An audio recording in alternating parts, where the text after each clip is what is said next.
Chapter 695. The first Good Voice concert held by Zhejiang Satellite TV Station is equivalent to the celebration of the Voice of China. According to the established rules, a concert will be held after every season of The Voice. The main force of the concert is 4 mentors, the top 10 students, and 3 special guests. The duration of the concert is about 3 hours. For the top 10 students of The Voice, they are both obligated and necessary to participate in this concert. And Enchanting is the champion of The Voice of China. This concert is an excellent opportunity for her to show her face. There is absolutely no reason to miss it, not to mention the agreement with Zhejiang Satellite TV Station. However, she broke the promise. What's going on? Lu Chen was very surprised. Although because of the signing problem, Chen Fei Media, which he represented, had a conflict with Enchanting. But if Enchanting did not participate in the Voice concert because of this, it would be incredible. Or did she want to frame Chen Fei Media, saying that he and Chen Fei are deliberately suppressed and did not let Enchanting play? Isn't this too ridiculous? Tian said with a wry smile, "She's in the hospital." Enchanting was hospitalized in Beijing. The cause was gastric bleeding and mild alcoholism, drinking too much. And it was not caused by others' persuasion. It was the result of her drowning her sorrows in alcohol. Tian said, "Her assistant called me. She said that Enchanting had a falling out with her agent. She's very regretful now. She said that she shouldn't have believed the agent's nonsense and put herself in a difficult situation." So that was the case. Lu Chen understood and sighed and said, "Then I'll talk to the company and send someone to visit." Enchanting is not bad in nature, and her singing talent is really excellent. Otherwise it would be impossible to win the championship of The Voice. It's just that the sudden huge attention made her mentally unbalanced for a while, coupled with the agent's urging, so she made a mistake step by step. Before coming to Hangzhou, Lu Chen learned from Zhonghua Automobile that Zhonghua Automobile had given up asking Enchanting to endorse their new model, and this endorsement contract was prepared to be completed by Tong Xinyao, who had just signed with Chen Fei Media. Undoubtedly, Zhonghua Motors made such a decision after learning that Chen Fei Media refused to sign Enchanting, which has a lot to do with Lu Chen, because Lu Chen is the biggest and best star ambassador of Zhonghua Motors, and the two sides have a very good cooperative relationship. In Lu Chen's new drama, You from the Star, Zhonghua Automobile is the only car brand with advertising implantation. With the help of this mythical TV series, it has gained a wave of popularity. Especially the male lead's car, the Chonghua Jinqi GPK 350, whose sales had increased several times in half a month. With such a background, it's normal for Zhonghua Automobile to give up Enchanting. Without Lu Chen's support, Enchanting can't support the brand of Zhonghua Automobile. She doesn't even have her own works. In comparison, Tong Xinyao, who replaced Enchanting to join Chen Fei Media, was undoubtedly the best choice. In terms of appearance, Tong Xinyao was much better than Enchanting. Lu Chen put himself in Enchanting's shoes. If he were Enchanting, he would probably be depressed too. It should be known that the endorsement contract of Zhonghua Automobile can not only improve one's status, but also bring rich benefits. But because of a wrong decision, it turned into a bubble, which no one could accept. It's not strange for her to drown her sorrows in alcohol, but she drank a little too much. "I used to despise her, ungrateful," Tian sighed and said, "but now I feel a little sorry for her. I heard from her assistant that she had fired her agent. She would rather go to court than continue to make mistakes." She was very clear about the cause and effect of the whole thing, and she really felt sorry for Enchanting. Because of Chen Fei, Tian had gotten to know Enchanting when they were working on the soundtrack. Therefore, Enchanting had her personal phone number, and her assistant had called her to ask for leave. "Sen Yu." Lu Chen's lips curled up into a sneer. Sen Yu's side is probably going to jump up and down. But at this point, if an Xian really shed all pretense of cordiality and made things bigger, it's estimated that Sen Yu's side will have a headache. It was unlikely to go to court, but it was not a problem to terminate the contract. After all, Enchanting's commercial value had decreased a lot. Sen Yu went for wool and came home shorn. She had really shot herself in the foot. After thinking about it, Lu Chen took his cell phone and found a number from his address book. The other side quickly picked up, "Hey big star, How come you have time to call me? The voice of the other side was very soft, with a kind of resentful tone, like a woman who was abandoned by Lu Chen. Lu Chen was speechless. He paused and said, "Mr. Su, I have something serious to talk to you about." He called Su Qingmei, the director of Light Rain Media. Speaking of which, Lu Chen and Su Qingmei had known each other for a long time, much earlier than Chen Fei. Su Qingmei had a good eye for talent. When Lu Chen was singing at Forget Grass Bar, she had the intention to sign him.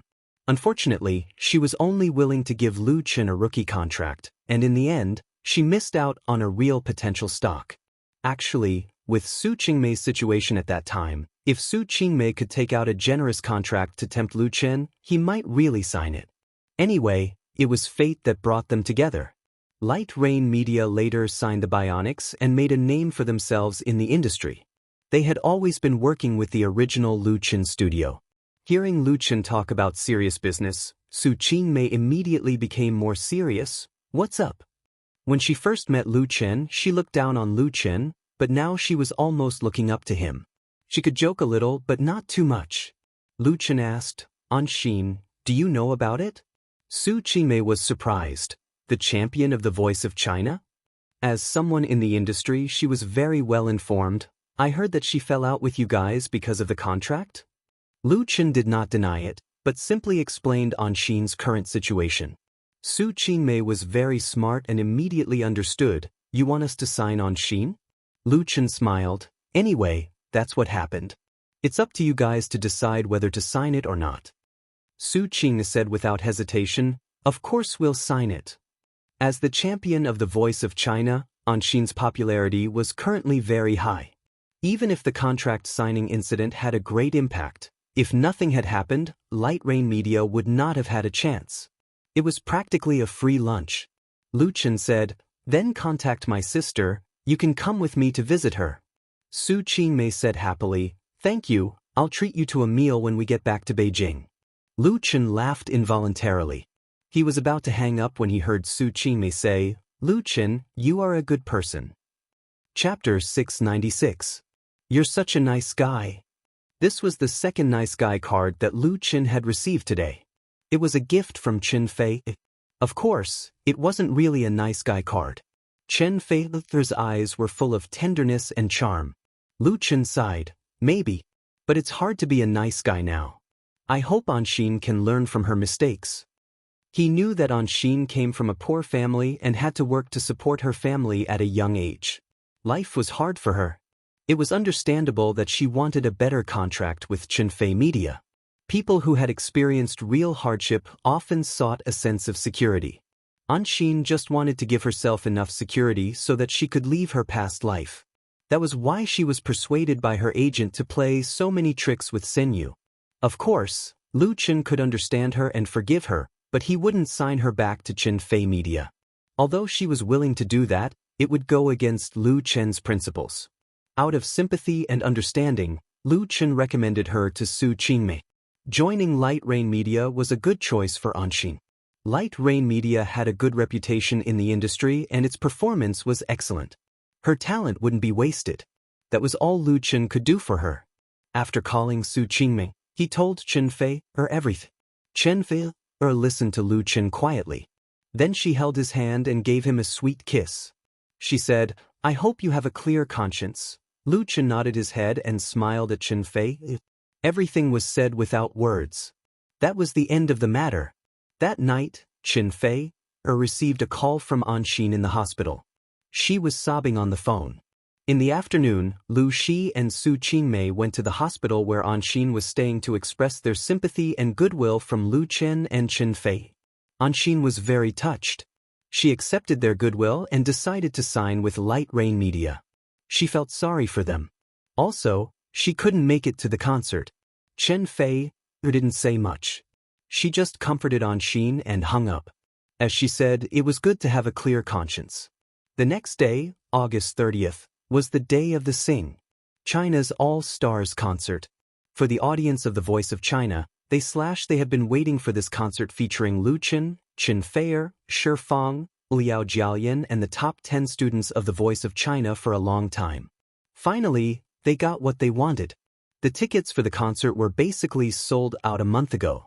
The price of the most common seats was 388 yuan, and the best VIP seats were 5,888 yuan.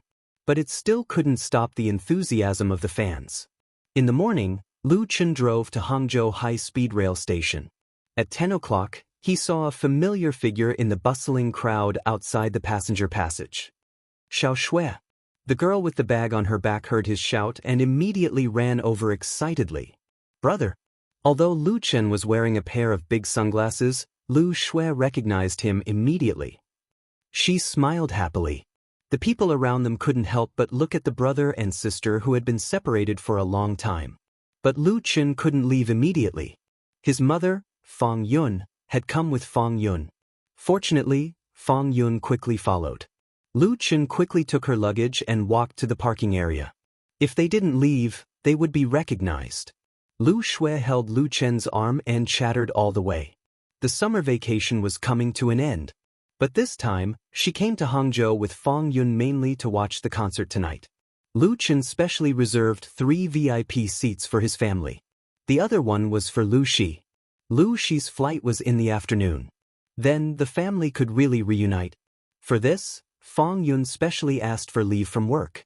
She would stay in Hangzhou until Sunday and then return to Binhai. Hello, Andy. Chen Fo was waiting in the parking area. She didn't dare to go to the exit with Lu Chen, because the probability of them being recognized at the same time was big. It was easy to cause chaos at that time. Similar situations had happened many times. It could be considered the trouble of being a star. Seeing Chen Fei, her future daughter-in-law, Fang Yun was very happy. She took her hand and asked about her well-being, which made Chen Fei blush and feel a little embarrassed. Then, Lu Chen drove the family to their new home in Hangzhou. It was the first time for Fang Yun to come to the new home, so she visited it up and down with great interest. Fang Yun was very satisfied. She said to Lu Chen, "This house is very good. It will be your new house in the future." Lu Chen smiled and pretended not to understand the meaning of his mother's words. However, Fang Yun didn't give Lu Chen a chance to play tricks. She pulled Chen Fei over and said earnestly, "Originally, I shouldn't interfere in the affairs of you young people. But since you two really love each other, don't delay it anymore. Even if you don't get married immediately, isn't it better to get engaged first?" Lu Chen and Chen Fei looked at each other. They didn't expect Fang Yun to make it clear directly. Chen Fei secretly pinched Lu Chen. Lu Chen smiled bitterly and said, "Mom, we have a plan." Fang Yun glared at him and said with disappointment, "What plan? Now tell me. Do you know that a woman's youth is the most important thing? Do you really want to wait until Fei is 30 or 40 years old to get married? Don't you want to have children? At that time, I may not have the strength to take care of your children." His mother finally showed her tail. She specially asked for leave to come to Hangzhou today, not only to see her son and daughter, but also to force them to get married. Chen Fei blushed and couldn't help looking at Lu Chen. She and Lu Chen had a plan, but it obviously couldn't satisfy Fang Yun. Lu Chen made up his mind and said, "Mom, he and I will get engaged this year, and we will get married in 2 years." He thought about it and made up his mind. Fang Yun was a little satisfied and said, "Remember what you said. Don't go back on your words when the time comes." Lu Chen couldn't help rubbing his nose and didn't know whether to laugh or cry. "Mom, am I so untrustworthy?" Fang Yun rolled her eyes at him and then pulled Chen Fei to talk about their family. She probably wanted to establish the relationship between her mother-in-law and daughter-in-law as soon as possible. In the afternoon, Lu Chen went to the airport to bring Lu Shi home. The family was finally reunited. After dinner, everyone rushed to Huanglong Stadium together. China Sing All-Stars concert would officially begin at 7:45 p.m. Chapter 697.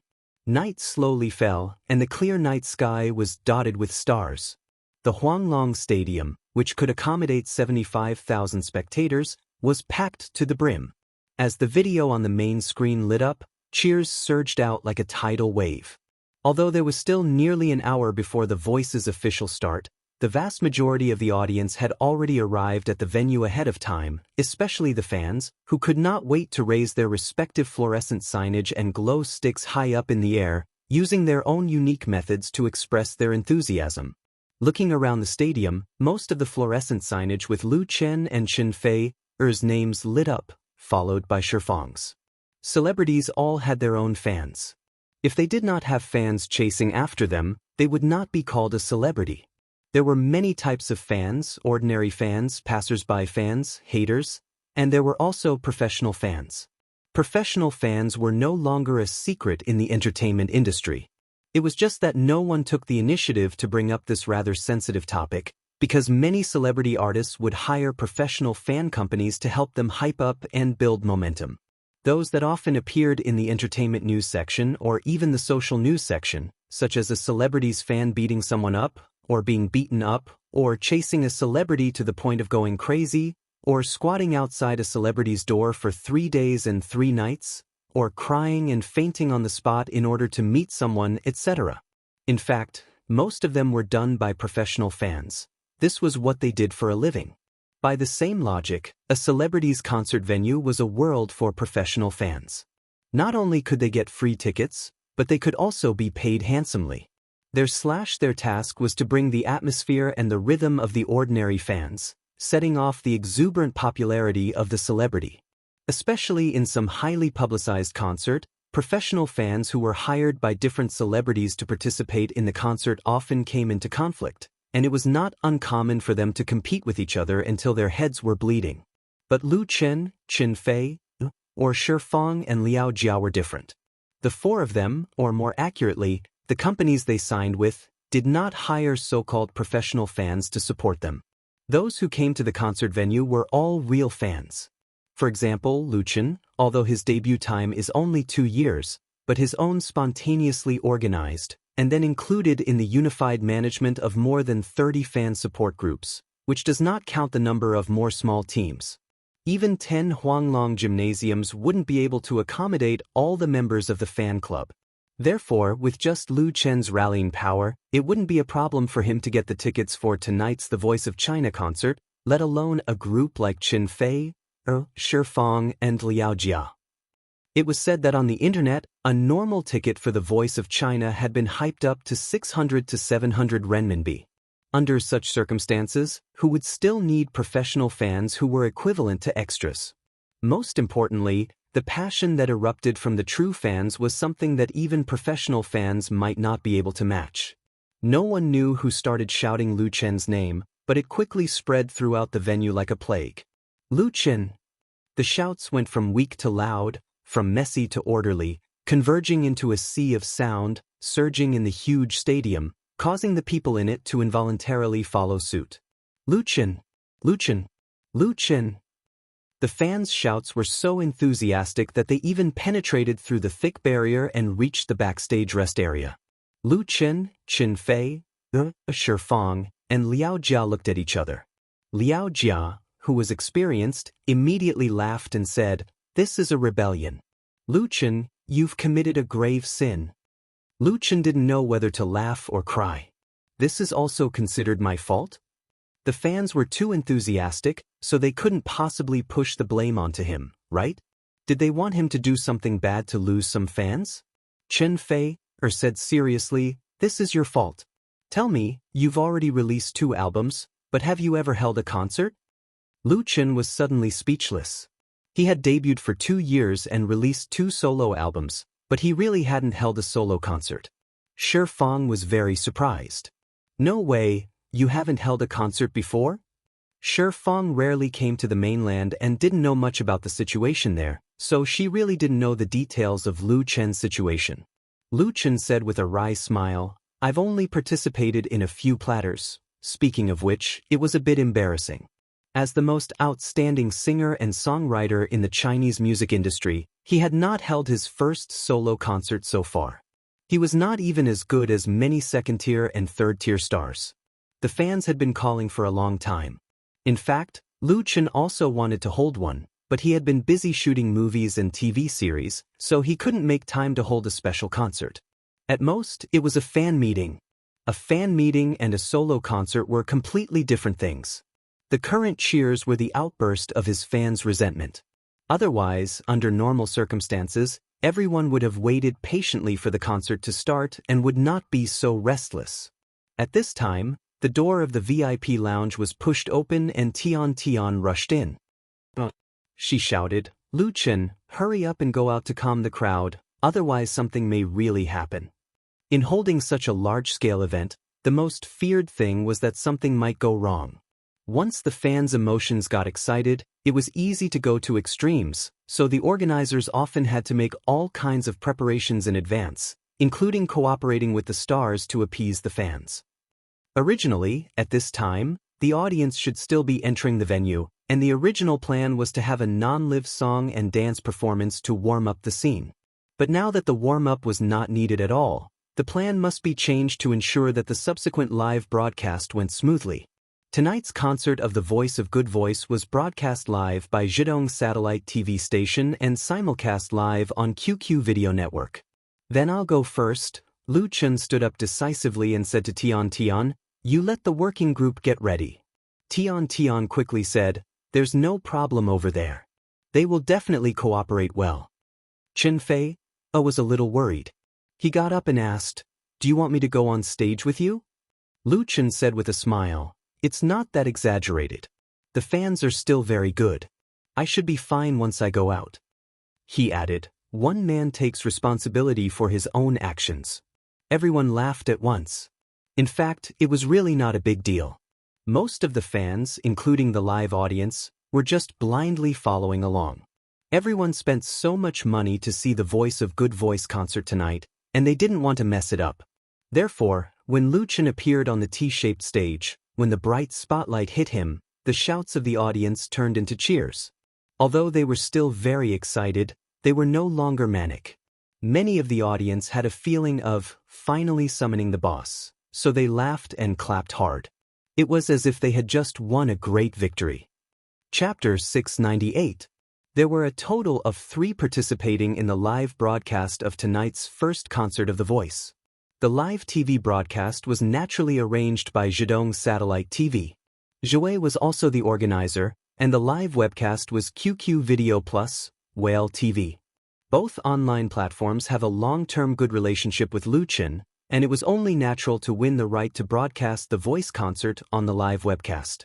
Whether it was QQ Video or Whale TV, they have one of the biggest advantages over Zhidong Satellite TV, that is, the webcast can be done several hours in advance, unlike satellite TV, which must be limited to a specified time. QQ Video started its live broadcast at 6 o'clock in the evening, and Whale TV was earlier. There was a live picture at 5:35, and a special live broadcast room was also opened. Moreover, this live broadcast room was interlinked with Lu Chen's live broadcast room. It was divided into 2 different angles of live broadcast. Registered members can watch on 2 screens at the same time, so the sense of the scene is even stronger. Because of the advertising in advance, a large number of netizens poured into Whale TV that night, and many fans entered the live broadcast room early. They were also lucky to see Lu Chen more than half an hour in advance. I really got shouted out. I really want to go to the scene, but unfortunately I didn't buy a ticket, 5,555. It's really a sea of people. The scene is so spectacular. Let's let my chin sing here next time. Sing here +1. If we don't sing now, the opinions of the masses will really be big. It seems that it's already very big now. The barrage in the live broadcast room was like a tide, and most of them were complaining. It could be seen that Lu Chen's fans really had complaints. Especially those of his fans, they didn't know how long they had been looking forward to it, but they were always disappointed. Their emotions broke out at night. Fortunately, Lu Chen came out in time to calm the scene. "Good evening, everyone, I'm here." As soon as his voice fell, there were all kinds of cheers, screams, whistles, and applause. Lu Chen waited for the fans to vent their emotions with a smile on his face, and then continued, "Now there are still 43 minutes before the start of the voice concert, so let me make the scene. Sing a few songs for everyone first, what do you think?" Okay, this time, all the voices were united, and they all cheered in unison. Lu Chen waved towards the audience, and immediately, a staff member brought over a microphone, a stool, and a guitar. Sitting on a stool, Lu Chen held his guitar and said to the microphone, "I haven't sung like this for a long time. Actually, I'm very happy today because apart from you guys, my mother and sister are also here." The gymnasium immediately became very quiet, with only Lu Chen's voice echoing. No one would be so insensible as to create interference at this time. Many people looked left and right, trying to find Lu Chen's mother and sister in the crowd. Of course, it was all in vain. Lu Chen continued, "So tonight's first song, I want to give it to my mother first, to thank her for giving me a precious life, raising me and giving me everything I have now." At this moment, Fang Yun and Lu Shui were sitting in the VIP seats in the front row, listening to Lu Chen's confession of affection on stage. Fang Yun's eyes couldn't help but turn red. And the first song that Lu Chen sang was, of course, the song that fans were already familiar with, "When You Are Old." When you are old, your hair is white, and you are drowsy. When you are old and you can't walk anymore, and you take a nap by the fire, and you remember your youth. How many loved you in your youth, how many admired your beauty, whether they were sincere or fake, but only one person still loves your pious soul. This song was very special among all of Lu Chen's works. It could be sung to lovers and friends, as well as relatives and elders. Different people could sing it with different flavors. Therefore, since its birth, it has been covered by many professional and non-professional singers. And among all of Lu Chen's works, When You Are Old has always been at the top of the evaluation. Maybe it was not as popular as You Who Sat Next to Me and The Brightest Star in the Night Sky among young people, but it allowed Lu Chen to gain a group of fans with life experience. For Lu Chen's fans, they were also familiar with it. Lu Chen only sang 2 paragraphs, and the fans at the scene began to sing. At first, there were only a few people singing, but soon it became a collective chorus. Especially when he sang, "Only one person still loves your devout soul, loves the wrinkles on your old face." The atmosphere of the audience reached a climax, and the scene was really very moving. This is Lu Chen's fans, singing together to Lu Chen's mother. They are thanking Lu Chen's mother for giving the world a precious gift. The name of this gift was Lu Chen. "When I am old, I really hope that this song is sung for you." Lu Chen's voice was deep with warmth, and the simple guitar accompaniment restored the most authentic taste of the music. It drifted away and gradually returned to plain, leaving a lingering sound. 3 memories from the dream world brought Lu Chen the depth of the accumulation of years, so that his interpretation of When You Are Old reached a near-perfect height, with a charm that no one could imitate. It deeply infected and moved all the audience present. Until Lu Chen finished singing. The applause of the audience was thunderous, pushing the atmosphere to a new climax. Lu Chen stood up with his guitar, and then bowed to express his gratitude to everyone. How lucky he was to have so many lovely fans. In the live broadcast room of Whale TV, more and more fans poured into the platform. Many people came in through QQ groups or Tieba blogs, making the number of online people in the live broadcast room show an explosive growth. And when Lu Chen sang, When You Are Old, many fans typed the lyrics in the bullet screen. They also sang along. A song, When You Are Old, completed the adjustment of the mood of the audience, and a possible storm was eliminated without a trace. But Lu Chen did not leave. He sat down again and delivered his second song. He chose to continue singing his folk works. One song after another, the time before the official start of the voice concert became Lu Chen's exclusive performance time. Although it was not a real solo performance, it still gave the audience and fans great satisfaction. Time passed quietly until 7:30, when Lu Chen finished singing his 5th song. He officially said goodbye to the audience and left the stage to the 2 concert hosts. Tonight, Lu Chen was destined to be the protagonist. Chapter 699. Bang, bang, bang. In the clear night sky, a group of gorgeous fireworks exploded, and the sky was filled with a meteor shower, lighting up the sky above Huanglong Stadium and igniting the enthusiasm of the 75,000 spectators in the stadium. Amidst the rising and falling cheers, shouts, and applause, the 2017 Good Voice concert officially began. The two large curtains slowly opened, and the logo of the Good Voice appeared on the LED giant screen behind the stage. A man and a woman appeared on the stage under the spotlight. Tonight, the hosts of the Good Voice concert were Kai Jie and Tian Tian. Today's Kai Jie is no longer a small music show anchor at Hangzhou Traffic Radio Station. Relying on the phenomenal variety reality show, China's Voice, he has become a well-known host in China and has now officially joined Zhidong Satellite TV station. He wore a black suit tonight, and his whole person looked refreshed, and the smile on his face was particularly bright. And his partner, Tian Tian, was even more dazzling.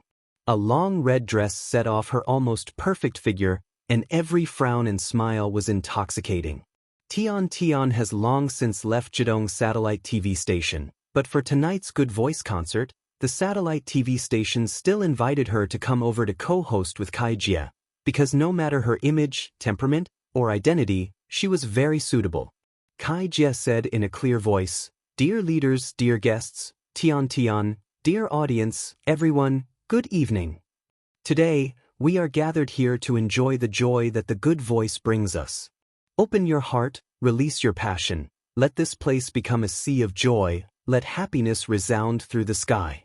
Let us gather together, let us sing and dance, let the most beautiful and beautiful voice." 7 high-definition digital cameras arranged in the stadium transmitted the live picture to the broadcast vehicle in real time, and then transmitted it to the headquarters building of Zhidong Satellite TV station, and then presented it to the national TV audience.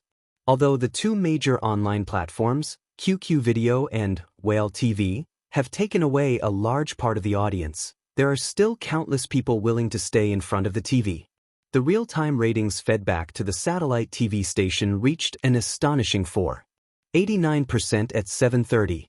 Although this figure was far from being comparable to Central TV's Spring Festival Gala and was not even a fraction of the latter, it was still enough to make the industry peers' eyes bleed with envy just how much advertising fees could be earned.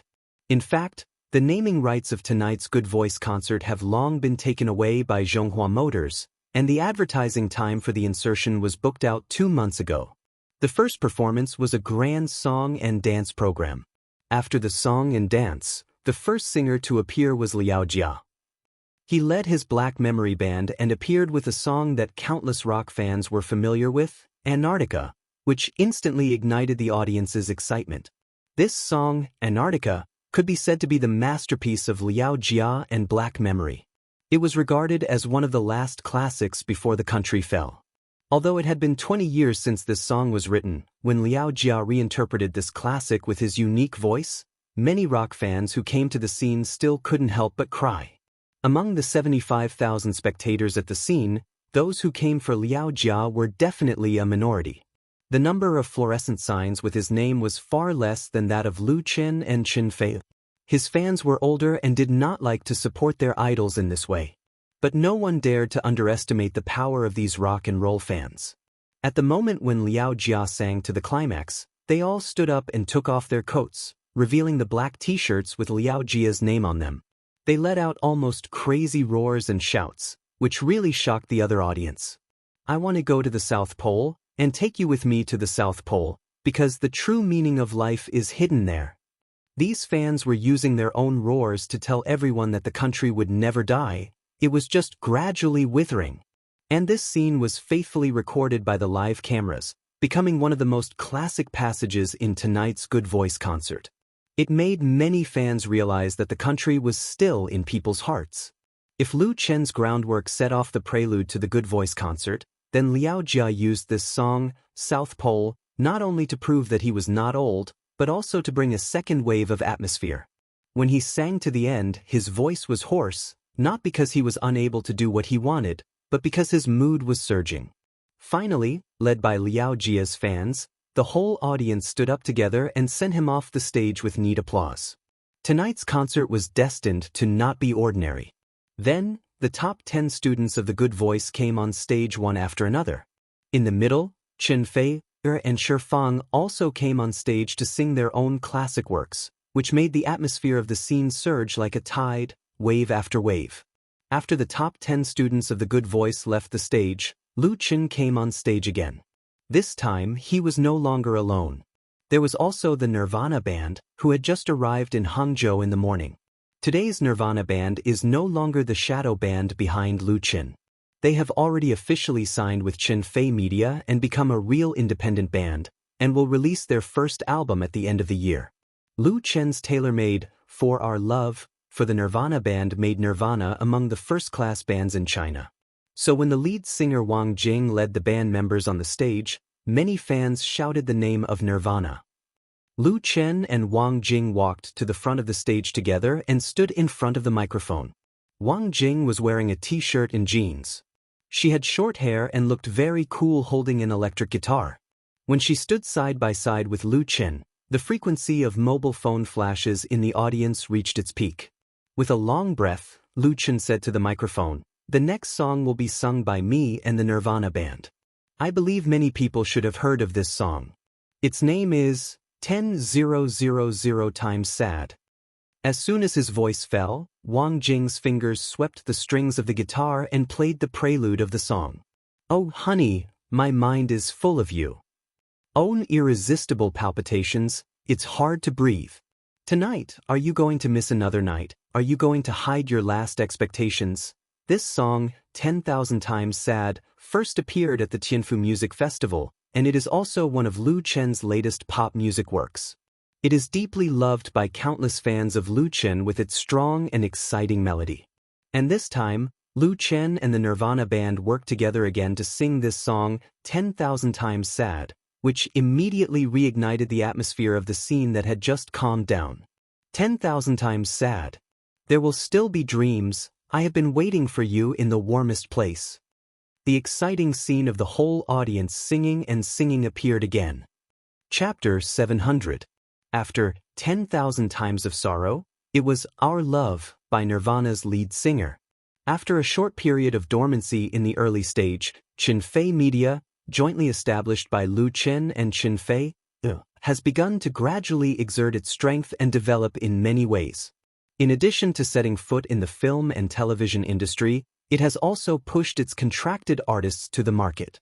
Nirvana and Zhejintana appeared at the Voices concert this evening precisely because of this.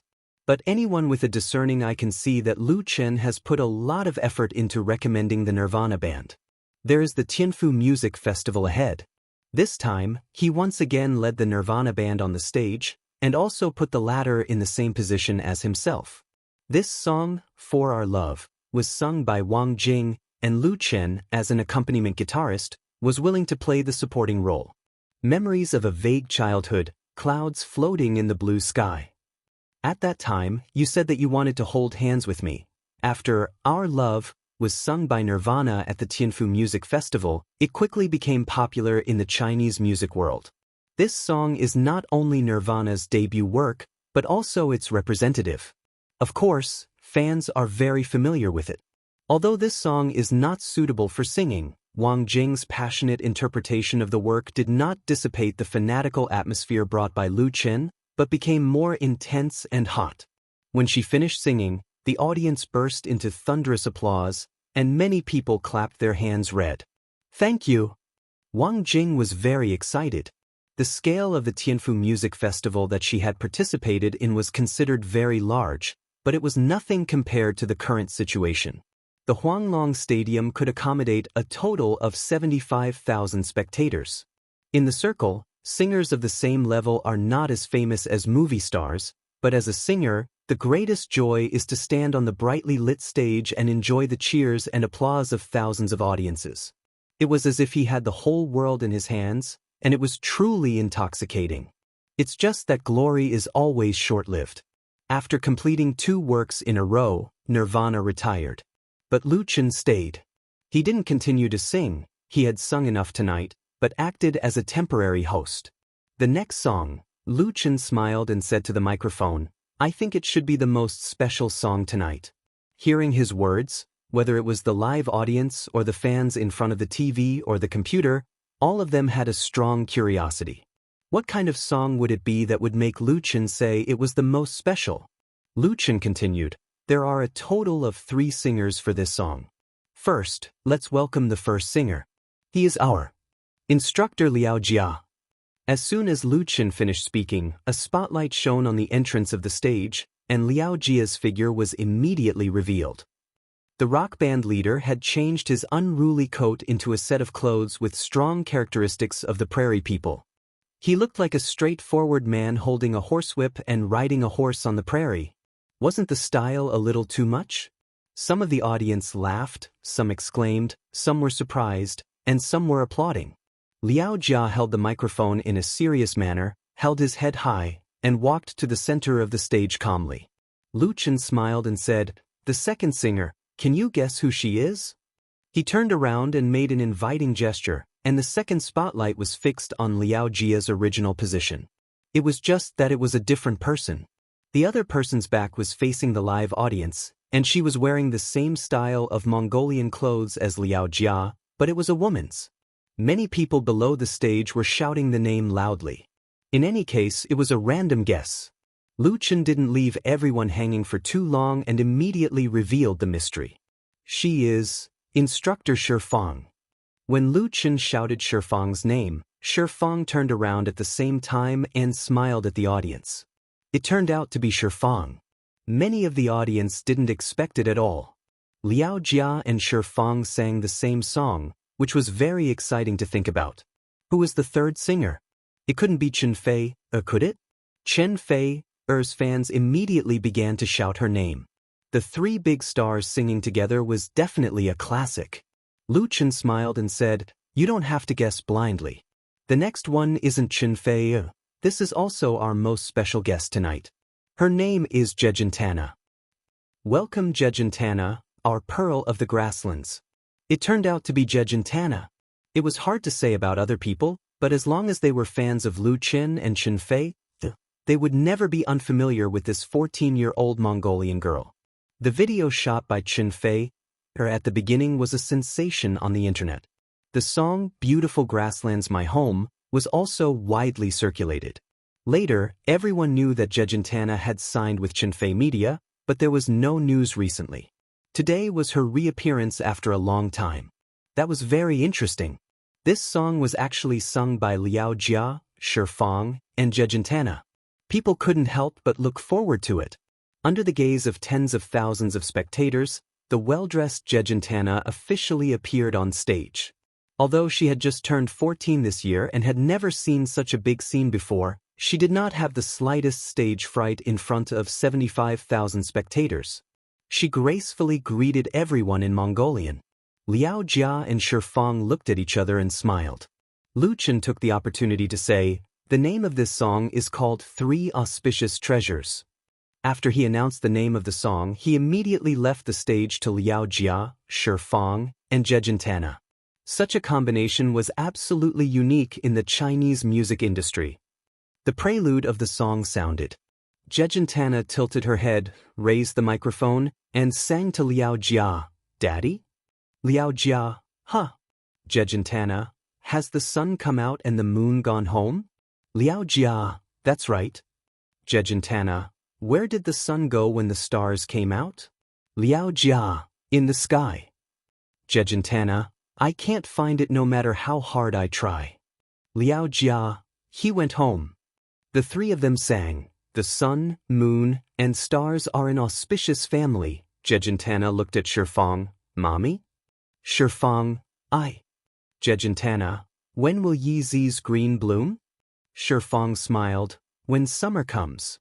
For the audience, the first feeling that this song gave them was that it was fresh. First of all, the melody of the work had a strong characteristic of the steppe people, and the same was true for the accompaniment. Secondly, the three of them sang in a duet style, which was even more refreshing. In particular, Jejentana's clear and tender childish voice exuded the smell of fresh milk from the steppe, which made people feel very comfortable listening to it.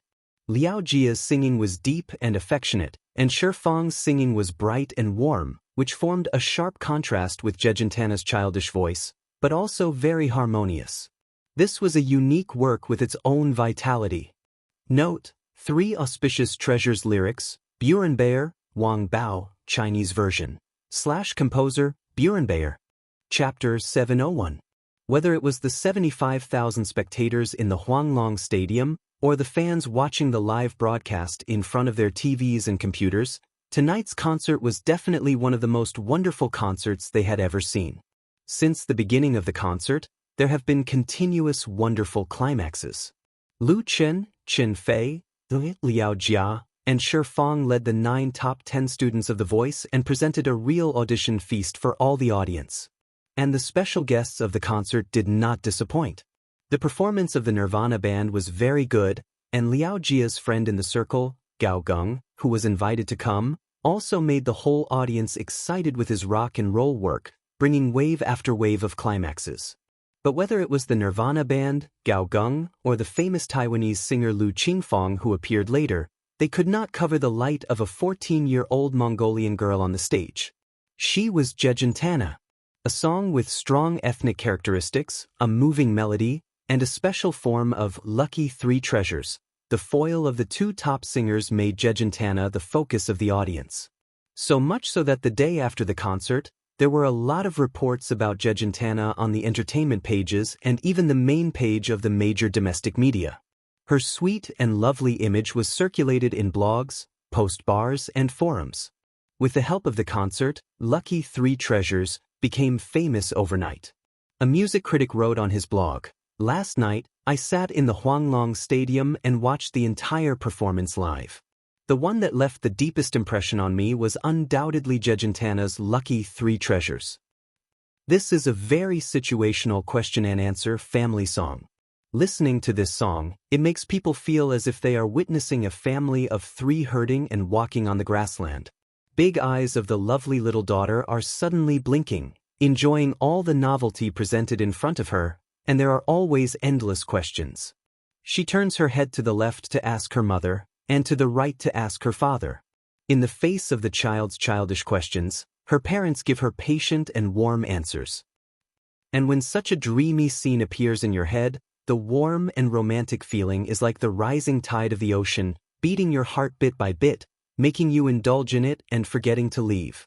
Pop Music magazine published a short review on its online edition. The article wrote, "The auspicious 3 Treasures is undoubtedly the cutest song the author has heard in recent years. It is not a love song about breaking up, it is not a song that is often heard on the charts, and it is not even a regular work.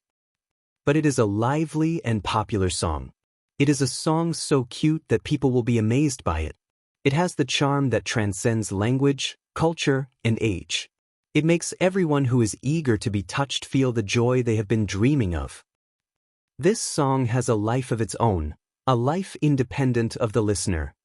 Other than music critics in the media and magazines, ordinary television viewers, including Lu Chen and Chen Fei fans, were full of praise for the auspicious 3 Treasures, believing that this song was the most touching work of the Voices concert. As a result, the number of fans on Zhejiantana's personal verified blog increased exponentially, from the original hundreds of thousands to millions. Countless invitations were sent to her like snowflakes, and all kinds of performances, endorsements, and advertisements were simply too much for one's eyes to take in. But as Zhejiantana's contracted agency, Chinfei Media did not take advantage of this surge in popularity to desperately make money. Instead, they picked out a few brands with enough influence to cooperate with and politely rejected most of the invitations, such as program interviews, gala performances, and so on. If it were any other media agency, they would definitely want as many invitations as possible. It would be best if Zhejiantana's schedule was full 24 hours a day. The more her workload, the more benefits the signing agency would get. But whether it was Lu Chen or Chen Fei, they really did not lack this bit of money. The 2 of them had never thought of using Zhejiantana as a cash cow. They would rather let her study quietly in school than let her enter the big vat of the entertainment industry too early. It should be said that Zhejiantana was extremely lucky. She was a pearl buried in the grassland. She met a treasure hunter who really knew how to appreciate and cherish pearls, so that she would not fall into the mud and dust. Of course, this was all in the future. The concert on August 30th officially ended at 11 o'clock in the evening. The next day, August 31st, Zhidong Satellite TV Station and Star Factory Media were the hosts. They invited the 4 mentors of The Voice of China to hold a farewell banquet at the Shangri-La Hotel in Hangzhou. The first season of The Voice of China was completely over. Although the second season of The Voice of China next year had already been put on the production schedule, among the 4 mentors, except for Lu Chen and Chen Feier, Liao Jia and Shi Fang were not sure whether they could continue to participate for the time being. Zhidong Satellite TV Station and Star Factory Media, of course, hoped that the mentor lineup of the first season could be retained, because the current combination of the 4 could be said to be perfect and had received the greatest recognition from the national television audience. The mentors' remuneration offered by the 2 companies for the second season of The Voice of China was quadrupled on the basis of the first season. If it were any other celebrity, they would definitely want to sign a contract for 10 years in a row after receiving such a great opportunity to gain fame and fortune. However, Liao Jia and Shi Fang were different. Both of them once had an incomparably glorious era. Although they had not retired from the entertainment industry, they did not value fame and fortune too much. For example, Liao Jia, according to his words, he had earned enough in this life. The rest of his life was to eat, drink, and have fun. He did not want his work to become his shackles, and he liked to run around all over the world. Shi Fang's health had never been very good. She chose to make a comeback and made a small contribution. It was entirely because of her love for her personal music career that she continued to sing. She was not short of money at all. Therefore, money could not move the 2 of them. Of course, because Lu Chen and Chen Feier were there, Zhidong Satellite TV Station and Star Factory Media still had the favor card to play, so they were not particularly anxious. Anyway, both sides still had plenty of time. This farewell dinner was enjoyed by both the guests and the host. All good things must come to an end. After the banquet, Liao Jia and his friend Gao Geng left first, while Lu Chen and Chen Feier sent Shi Fang to Hangzhou International Airport. Shi Fang was on the afternoon flight back to Hong Kong. After seeing off Shi Fang, Lu Chen sent his mother back to Binhai. He also gave Lu Shui a key to his home in Hangzhou. Then he returned to Beijing with Chen Feier to continue the intense filming of You from the Star. Chapter 702.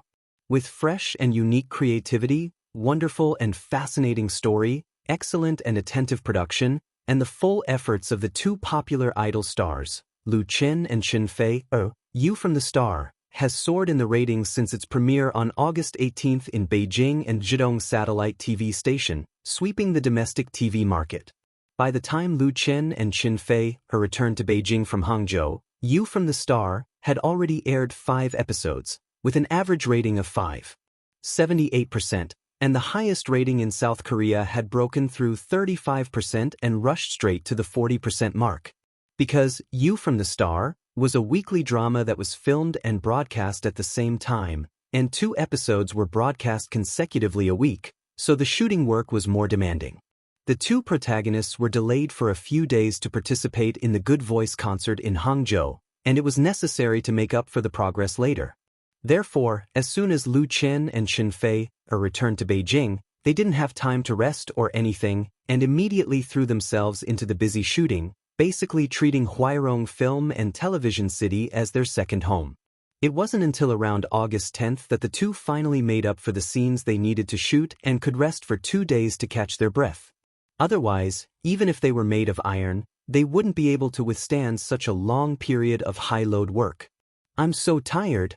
Back at home in Zicheng-yuan, Chen Feier threw herself heavily on the sofa and complained, I won't work so hard in the future. I don't know why I'm working so hard. Chen Feier's complaint was actually very reasonable, because as far as she was concerned, she had really earned enough money. Her annual advertising and endorsement income alone was tens of millions. Plus her salary, it was more than 100 million. Moreover, most of the money she earned was invested in real estate and shops. In recent years, domestic housing prices had soared. Even if she didn't sell the real estate in her hands, the rental income alone was enough to maintain a carefree life. Lu Chen smiled and said nothing. He sat on the sofa and held her in his arms, gently kneading her shoulders. Chen Feier narrowed her eyes comfortably and whispered, When I finish this TV series, I'll quit the entertainment industry, okay? I'll cook and mop the floor for you at home, and let you support me? Lu Chen said with a smile, okay. What's so good about it? Chen Fei immediately pouted, I'm an old woman at home, so you can hook up with girls outside, right? Don't think I don't know. This was completely unreasonable. Lu Chen didn't know whether to laugh or cry. However, he knew that Chen Fei was just throwing a tantrum occasionally. These unreasonable words were just said casually and shouldn't be taken seriously. Ever since the two of them fell in love with each other, Chen Fei had taken off her heavenly empress appearance in front of him. From time to time, she would reveal her true self as a little woman who needed to be doted on. In fact, this was also the fun between lovers. Lu Chen was already used to dealing with this. He lowered his head and kissed Chen Fei's mouth, pressing her under his body. The atmosphere in the living room suddenly became charming. The blood-boiling sounds rose and fell. After a long time, the sky gradually darkened, and the passion in the bedroom gradually subsided. On the comfortable big bed, Chen Fei had already fallen asleep, and her pretty face still had an intoxicating blush. Lu Chen lowered his head and kissed her cheek. Then, he carefully covered her with the air-conditioning quilt and got up to leave the bedroom. Although they had sex for a long time, Lu Chen didn't feel the slightest bit tired at this moment. The strong body that he had built up over a long period of time allowed him to do some things with ease. Therefore, he was now full of energy. Lu Chen first went to the bathroom and took a shower. Then, he put on a t-shirt and went to the study. After sitting down, he reached out to turn on the computer and quickly found the file he needed from the hard drive. It was a writing document, and the title of the document was The Legend of the Condor Heroes. The editing software showed that the number of words in the document had reached 500,000. This was the second wuxia work that Lu Chen had dug out from the dream world after The Smiling, Proud Wanderer. He had started rewriting it a few months ago, and now it was almost half done. Although he had a complete memory of the dream world, it wasn't easy to type out the words that were branded in his head. Especially since Lu Chen was usually very busy with work, he didn't have much time to spend on this work. However, The Legend of the Condor Heroes was very important. If The Smiling, Proud Wanderer was a work to test the waters, then The Legend of the Condor Heroes was the real foundation of his great wuxia IP plan. Therefore, it was extremely important. And after being silent for so long, it was time for Memory Now to show up again. After thinking for a while, Lu Chen didn't rush to start writing. Instead, he opened the browser and logged into the Waves blog. He clicked on the account switch function and entered an account and password that he rarely used. This ID was Memory Now V, who was currently regarded as an idol by many domestic wuxia novel fans.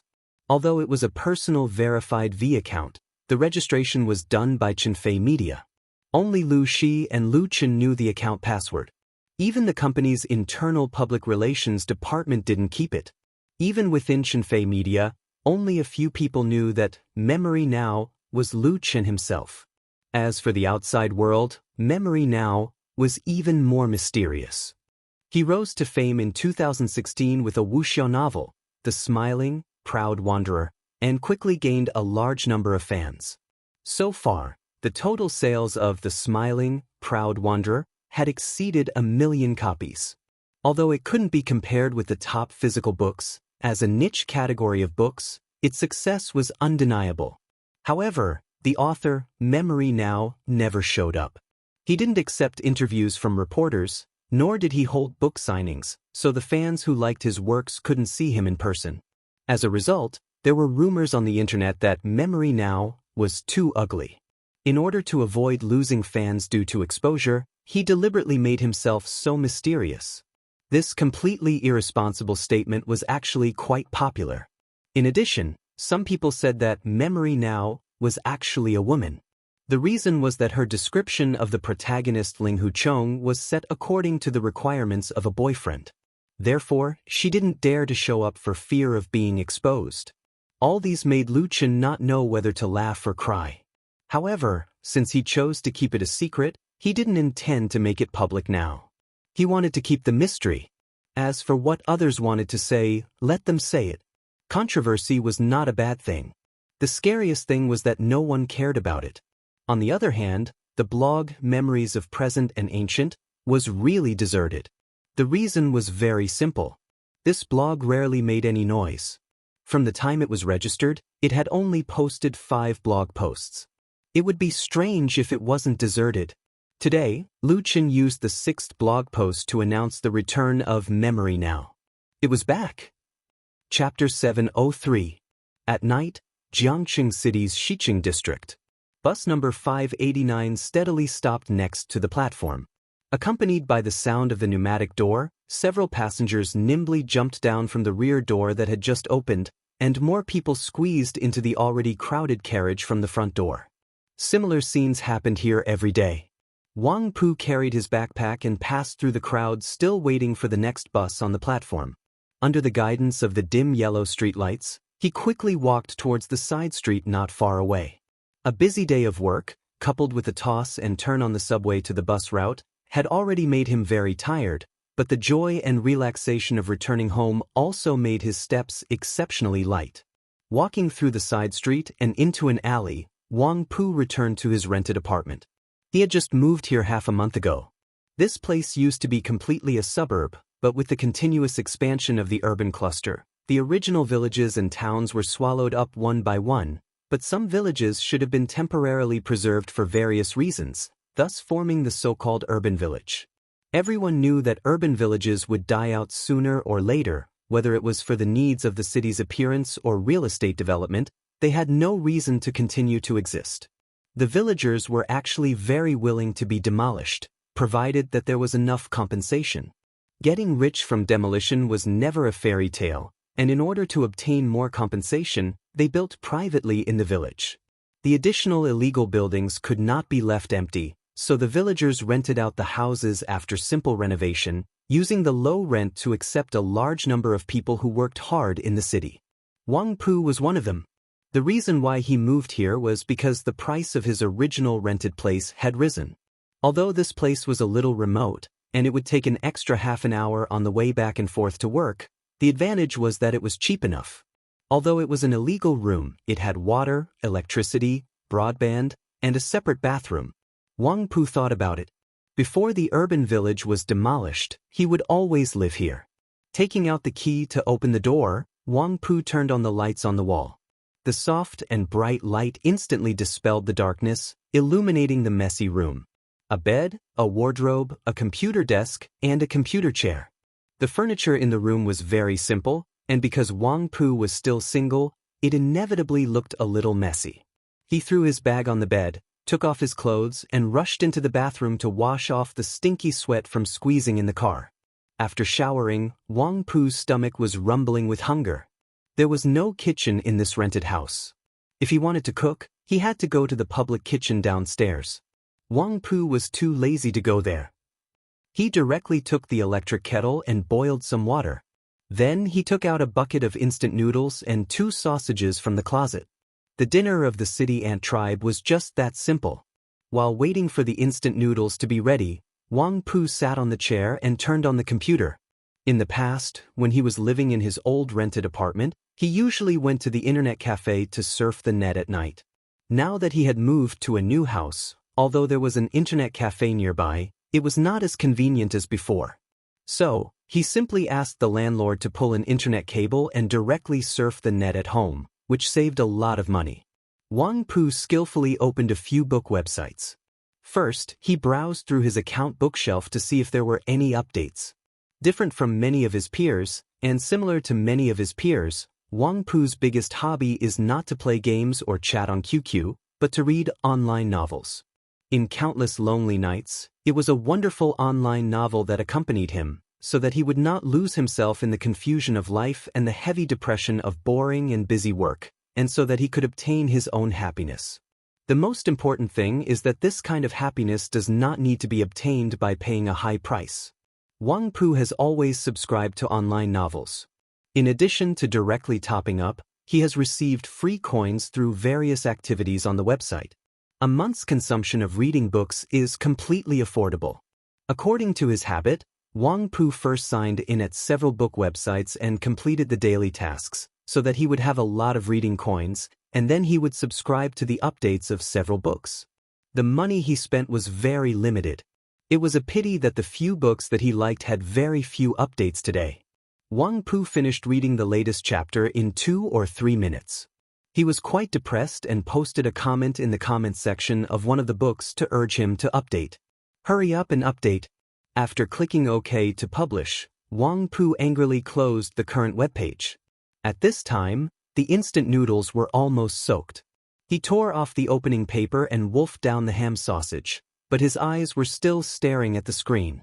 One hand was still holding the mouse, and he randomly clicked on the browser's favorite website link. The page of Wave's blog appeared in front of Wang Pu. Wang Pu had registered his own blog account a long time ago, but he usually did not use it much. He only looked at all kinds of gossip on it, and followed a few famous web authors and popular stars in the entertainment industry. Since he had nothing to do, since he had opened the blog, Wang Pu simply continued to click on the message prompts in his account to see what the people he followed had done. Suddenly, his eyes narrowed. What the F***CK? Wang Pu cursed with a mouthful of instant noodles in his mouth, and the chewed noodles sprayed out from his mouth. What the F***CK? He quickly swallowed the noodles, and hurriedly pulled out a tissue to wipe the noodles sprayed on the monitor. At this moment, on Wang Pu's computer screen, there was a blog post that had just been published, and the blogger was the author of The Smiling, Proud Wanderer, Ancient Memory. You can't blame Wang Pu for being so shocked. First of all, he was a hardcore fan of Ancient Memory and one of the earliest readers. Not only did he buy the original physical book of The Smiling, Proud Wanderer, but he also read the book at least 3 times. In Wang Pu's hands, there were 5,000 fan and reader groups of The Smiling, Proud Wanderer. He usually didn't use QQ much. If he used QQ, he basically ran to the group to talk about the plot of the book with his friends. Of course, there was also the author. It's just that Ancient Memory was too mysterious. So far, he had never appeared in public, and he didn't even know whether he was a man or a woman. There was very little information on the blog. At most, there were 2 or 3 new blog posts a month, and there was not much useful content. But the new blog post that just appeared on the blog of Ancient Memory was different. Ancient Memory was about to release a new book. At this moment, Wang Pu had the urge to burst into tears. He wanted to sing loudly, "I've waited for a long time, and finally today. I've dreamed for a long time, and finally realized my dream." This song was a new song by the king of Xiangjiang, Lu Gangxing. It was written and composed by Lu Qin, and it was very popular in the mainland recently. Wang Pu felt that these lyrics really matched his mood at the moment. Chapter 704. Although he had read countless online novels, many of which were popular classics, Wang Pu's love for The Smiling, the Proud Wanderer was unmatched by any other book. The Smiling, the Proud Wanderer didn't have any destructive magic, no pretentious and face-slapping routines, and no consequences of having a lot of beautiful women. But it had characters with distinct personalities, a wonderful plot, and words that made him infatuated. The only thing that made Wang Pu feel regretful was that as the author of The Smiling, the Proud Wanderer, Memory of Present and Ancient, only wrote this one martial arts novel. There were no other works, not even short essays. He had read The Smiling, the Proud Wanderer 3 times, but he had to put it aside temporarily. He couldn't read the same book every day. Of course, Wang Pu really hoped that Memory of Present and Ancient could publish a new book. It didn't need to be more wonderful than The Smiling, the Proud Wanderer. As long as it maintained a similar standard, he would be satisfied. But it seemed to be very difficult to realize this wish. Memory of Present and Ancient was too mysterious and low-key. Wang Pu had left many messages in Memory of Present and Ancient's blog to inquire about it, but the message was like a stone sinking into the sea, without any response. Usually, when chatting with other like-minded readers in the group, some people said that Memory of Present and Ancient only wrote this book, so he was too embarrassed to come out and meet people.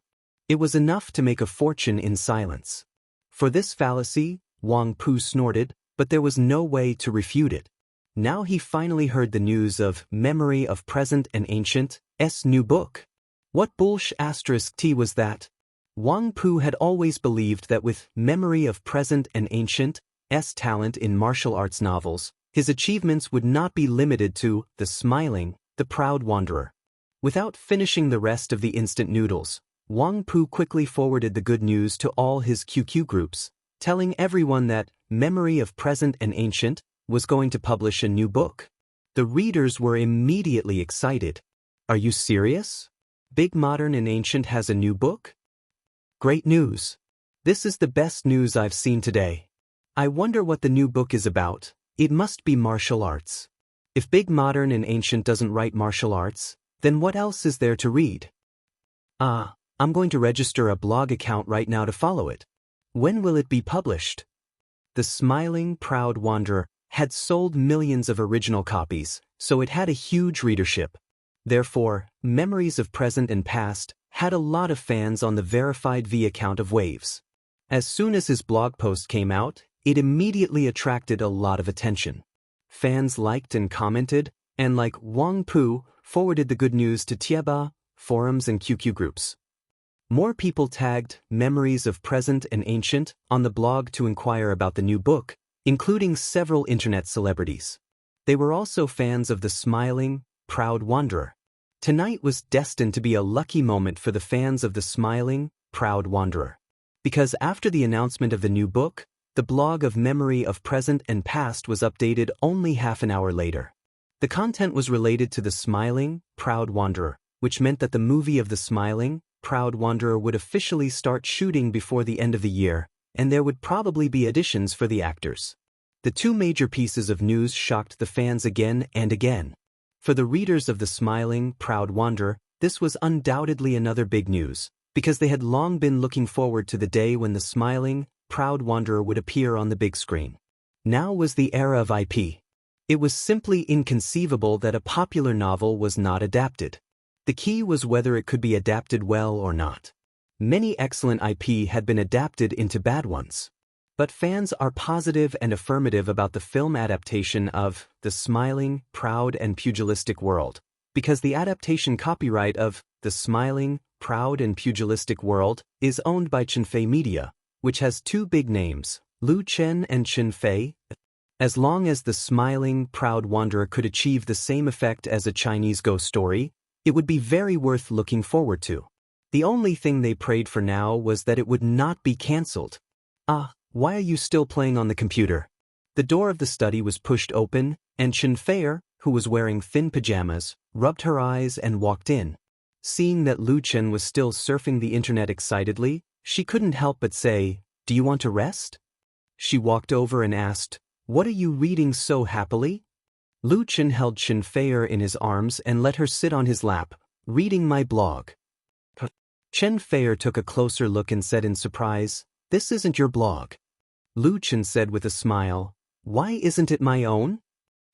Chenfei took a closer look and was speechless. Reminiscence? Why did you use this account? Of course she knew that Reminiscence was an alias that Lu Chen used to write books. His book, The Smiling, Proud Wanderer, was very popular, and it was once in the top 3 of the physical book sales chart. And the derivative rights of The Smiling, Proud Wanderer were all with Chenfei Media. In terms of subject matter, The Smiling, Proud Wanderer was very suitable to be adapted into movies, TV shows and games. The game aspect would definitely be done by Happy Entertainment, and the movie adaptation was also officially on Chenfei Media's schedule. According to Lu Chen's plan, the adaptation of The Smiling, Proud Wanderer would be the focus of the company next year. But when Chenfei saw the content of Lu Chen's blog, she was still very surprised. "You're going to release a new book?"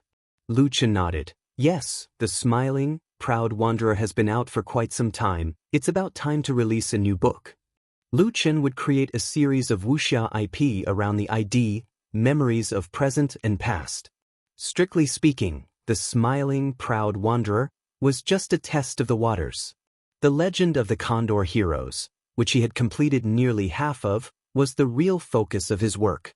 But The Smiling, Proud Wanderer was selling like hotcakes, and Lu Chen wouldn't waste its value. It had been brewing for a long time, and it was time to harvest it.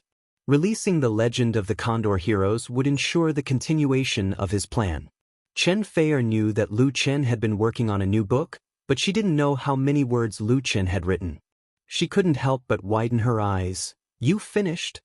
Lu Chen shook his head and replied, "It's less than half, but it's very fast to write." As he spoke, Lu Chen stood up with Chen Feier in his arms. "All right, let's not talk about this anymore. Let's go back to sleep." He wasn't satisfied before and wanted to enjoy it again. Chen Feier felt Lu Chen's passion, and she giggled, her eyes extremely charming. Tonight was not going to be peaceful.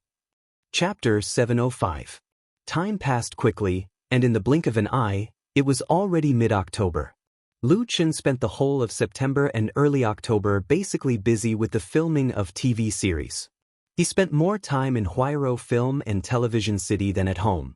Because he was too busy, he even declined the invitation to perform at Beijing Television's National Day party. The main reason was that You from the Star was too popular. Since its broadcast, the ratings have been high. It has broken through the category of phenomenal TV series and broken records in China and South Korea. The schedule of 2 episodes a week has put a lot of pressure on the crew. In order to ensure quality, overtime is a common thing. As the male and female protagonists, Lu Chen and Chen Feier don't have much free time. However, in mid-October, Lu Chen still managed to squeeze out a few days. He was going to the United States. There are 2 main reasons for Lu Chen to fly to the United States this time. First of all, the listing of online crowdfunding on NASDAQ in the United States has already made progress, and it can even be said that success is imminent, requiring him, the founder and owner of 10% of the shares, to go to the other side of the ocean.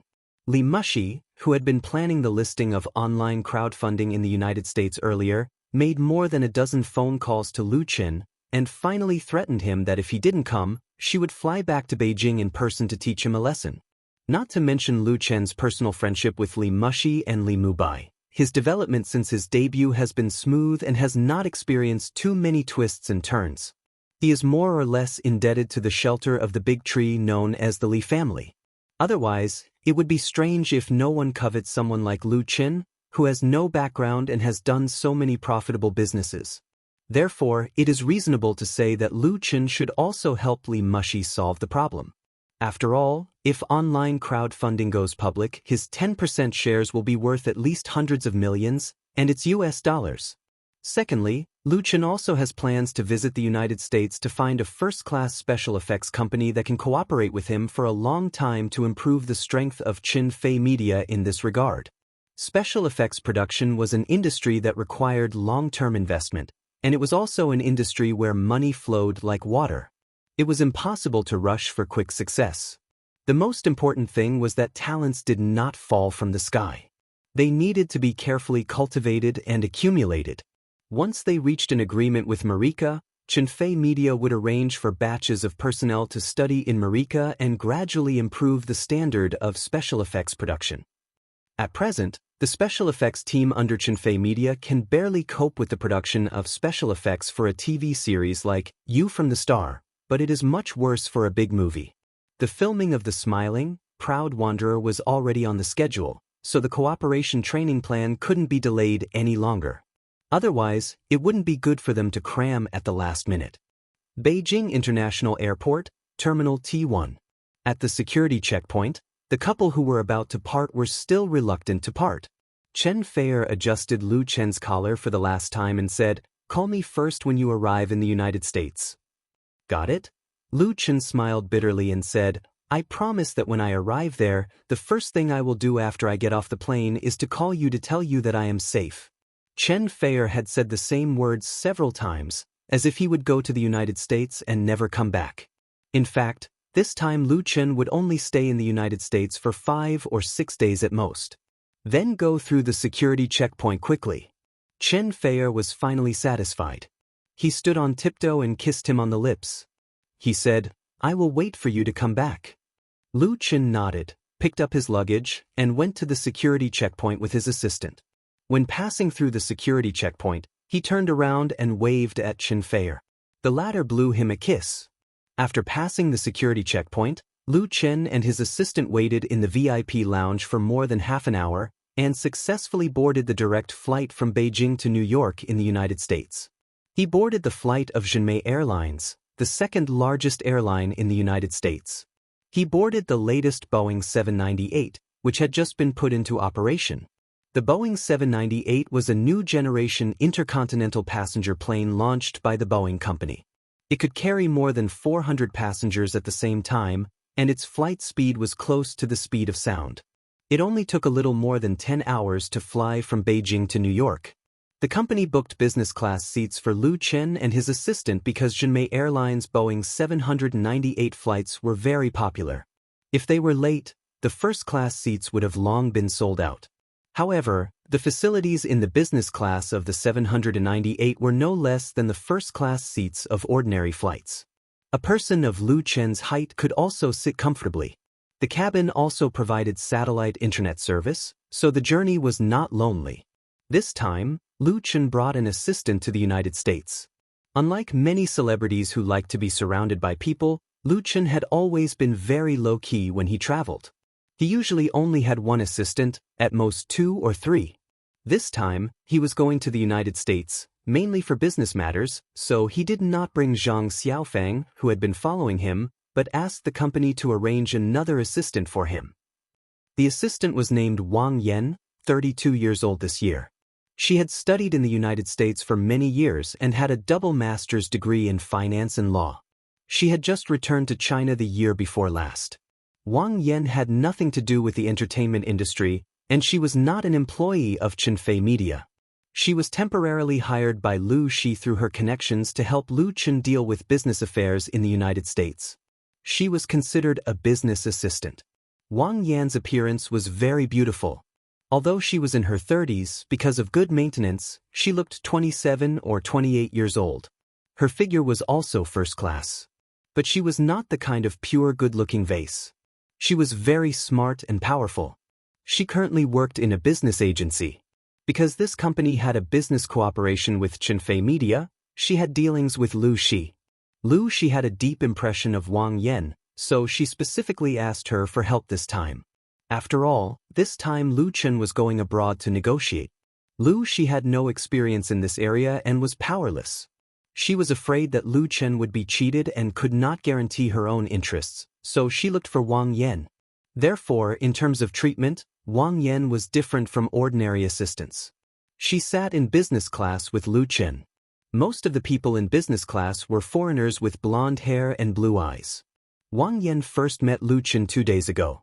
She had no interest in pop music, movies, and TV.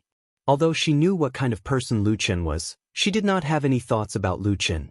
However, Lu Chen was a big star. Out of curiosity and the needs of work, after sitting down, Wang Yan tried to find some topics to talk to him. After all, the two would be in the United States for a few days. They could establish a good relationship and get along well. After chatting, Lu Yan found that Lu Chen did not have the slightest air of a big star. He was almost like an ordinary boy next door, so the two sides quickly became familiar. Chapter 706. Wang Yan is very eloquent and likes to travel. She is very knowledgeable. She talked to Lu Chen about the interesting things and food she encountered on her journey, which made Lu Chen listen with relish. Of course, Lu Chen doesn't have any thoughts about Wang Yan. Although the latter is mature and beautiful, there is no shortage of beautiful women in the entertainment circle. Naturally, he can look at her indifferently, but chatting with her is also a very pleasant thing. After the plane took off, the two chatted for an hour and called each other sister and brother. Wang Yan talked to Lu Chen about interesting travel stories, and Lu Chen told her some anecdotes in the circle. The two sides interact. Then Wang Yan asked curiously, "Lu Chen, how much money can a star like you make in a year?" She added, "It doesn't matter if you don't say, I just want to know a little bit." In fact, domestic and international stars have income rankings, but this kind of list is usually nonsense because there are many hidden rich people, and the income of stars is very complicated. In addition to performance pay, there are advertising endorsements, program production, publicity activities, and so on. Some stars even have to eat with others to earn money. Lu Chen thought about it and replied, 1 or 200 million. In fact, His income from all aspects last year and this year added up to at least 7 or 800 million, not including the shares of several companies, but there is no need to shake it all out. 1 or 200 million? Wang Yan couldn't help but say, "If I make that much money, I will retire directly and travel around the world." Lu Chen smiled and said, "If you really make that much money, maybe you won't think that way." Wang Yan shook her head. "I am different from you stars. I don't have high requirements for life. In fact, I have already thought about it. No matter how much money I make, I will retire at the age of 40. Lu Chen's heart moved and said, "Sister Yan, come to our company, maybe you can retire a few years earlier." Lu Shi told him that Wang Yan is a very good financial and business talent. Although Chenfei Media is a company in the entertainment industry, Lu Chen's industry is not limited to the entertainment industry. So if possible, let him rope in more people in the United States and see if he can poach Wang Yan. Wang Yan pursed her lips and smiled. "I'll think about it." She was really a little tempted. Lu Chen himself could earn 1 or 200 million yuan. How bad could the company he owned be? Chenfei Media was very famous in the industry. Lu Chen didn't force it. It was enough for him to make it clear. He changed the topic and talked about something else. After a long flight, the Boeing 798 finally entered the United States. The flight took off from Beijing, passed through Russian territory, entered Canada, and finally went to New York in the United States. It arrived at 8:35 p.m. on time. They would arrive at their destination in 2 to 3 hours. It was dinner time, and the air stewardess had delivered a sumptuous dinner. Lu Chen had just slept for 2 hours. After waking up, he finished his dinner in high spirits. Then, he asked the flight attendant for 2 cups of black tea and continued to chat with Wang Yan. But this time, they talked about business, mainly involving Lu Chen's 10% shares in the crowdfunding website. 90% of the shares of the crowdfunding website were originally in the hands of Li Mushi, or more accurately, the Li family. As the founder, Lu Chen only retained 10% of the non-dilutable founder shares. Later, Li Mushi sold a small part of the shares to deal with the financial problems encountered in the process of website expansion. Because Lu Chen has long been involved in the company's operation, he has always maintained a detached attitude. However, if the crowdfunding website wants to be listed on NASDAQ in the United States, it is impossible for Li Mushi to retain more than 50% of the high proportion of shares. It is necessary to sell more shares and introduce investments from various parties. And these investments, of course, are dominated by U.S. capital, which is part of the rules of the game. To seek a successful listing, Li Mushi's shares need to be reduced by a large part, and Lu Chen's 10% of the founder's shares can't all be held in his hands, so he needs to go to the United States. Li Mushi will certainly not deliberately pit Lu Chen, but if Lu Chen wants to ensure that his own interests are not damaged, then in this equity negotiation, he needs a professional like Wang Yan to come forward. Wang Yan admires Lu Chen very much. She thinks that the crowdfunding website is a very genius business model. So many business elites didn't expect it, but it was created by him, a musician. It's really a bit incredible. She also feels sorry for Lu Chen. If he hadn't given up so many shares, once the crowdfunding website was successfully listed on NASDAQ in the United States, Lu Chen would immediately join the ranks of the domestic rich list. In this regard, Lu Chen just smiled. He has the memory wealth of a world and countless business ideas. It is really not difficult to make money, but that is not the career he wants to pursue. He likes singing, music, making TV and movies, and likes the love and support of his fans. Bang! While chatting with Wang Yan, Lu Chen suddenly heard a sound similar to the sound of a champagne bottle cork being opened. Then, from the economy class in the back, came one after another screams. Something happened. An ominous feeling suddenly welled up in Lu Chen's heart, and he suddenly stood up. Not only Lu Chen, but Wang Yan sitting next to him and other passengers in business class also realized that the situation was not right. Some stood up like Lu Chen, and some sat in their seats and turned their heads to look around in horror. Gunshots! I heard gunshots. Someone said in a trembling voice in English, "Oh my God!" There are more than 400 passengers on this flight, and the plane is flying at an altitude of 30,000 feet. Once an accident occurs, It is likely to result in the destruction of the plane and the death of the passengers. His words made the passengers in business class despair. It's not a hijacking, is it? A Jinmei stewardess, who was in business class, looked pale and said calmly, "Please sit down and fasten your seatbelts, our crew." Bang. Another gunshot rang out. And this time, the gunshot was much clearer than before. This time, there were screams of horror in business class. Lu Chen quickly leaned down and said to Wang Yan, "Sister Yan, you protect yourself here, I will go and have a look." Wang Yan suddenly turned pale with fright. "Lu Chen." Without waiting for her to dissuade him, Lu Chen had already turned around and rushed toward the economy class. He needs to know what happened over there. He doesn't want to passively sit and wait. His fate must be in his own hands. Almost in a breath, Lu Chen rushed through the door between the two cabins and rushed into the economy class. He saw at a glance that in the middle of the economy class, a burly man holding a pistol was shouting at the passengers on the right seat. There was also a man in a suit lying on the aisle, and the other passengers were all holding their heads, shrinking in their seats, shivering like frightened quails. Chapter 707. The scene he saw when he rushed into the economy class made Lu Chen realize that something big had happened. The burly foreign man was holding a real gun. The two gunshots he heard just now were also real, and they had caused casualties. Lu Chen's first feeling was that it was incredible, because domestic airport security was notoriously strict around the world. International flights needed to undergo double security checks, and Beijing International Airport's facilities were even more top-notch. So how could a real gun be brought onto the plane? Secondly, the state of the man with the gun was not right. He was waving the gun to threaten the passengers. He actually wanted the other party to open the innermost safety door. Lu Chen's English was still very good, so he was sure that he didn't hear wrong. If this was a hijacking, then there was a problem with the common sense of the hijacker. When the plane was flying in the air, the safety door couldn't be opened. In addition to being locked, there was also the problem of the difference in air pressure between the inside and outside. Even if it was really opened, did he want to jump out from the inside? Or did he want to take all the passengers on the plane down with him? The man with the gun was extremely manic. His face was ferocious, and his eyes were red.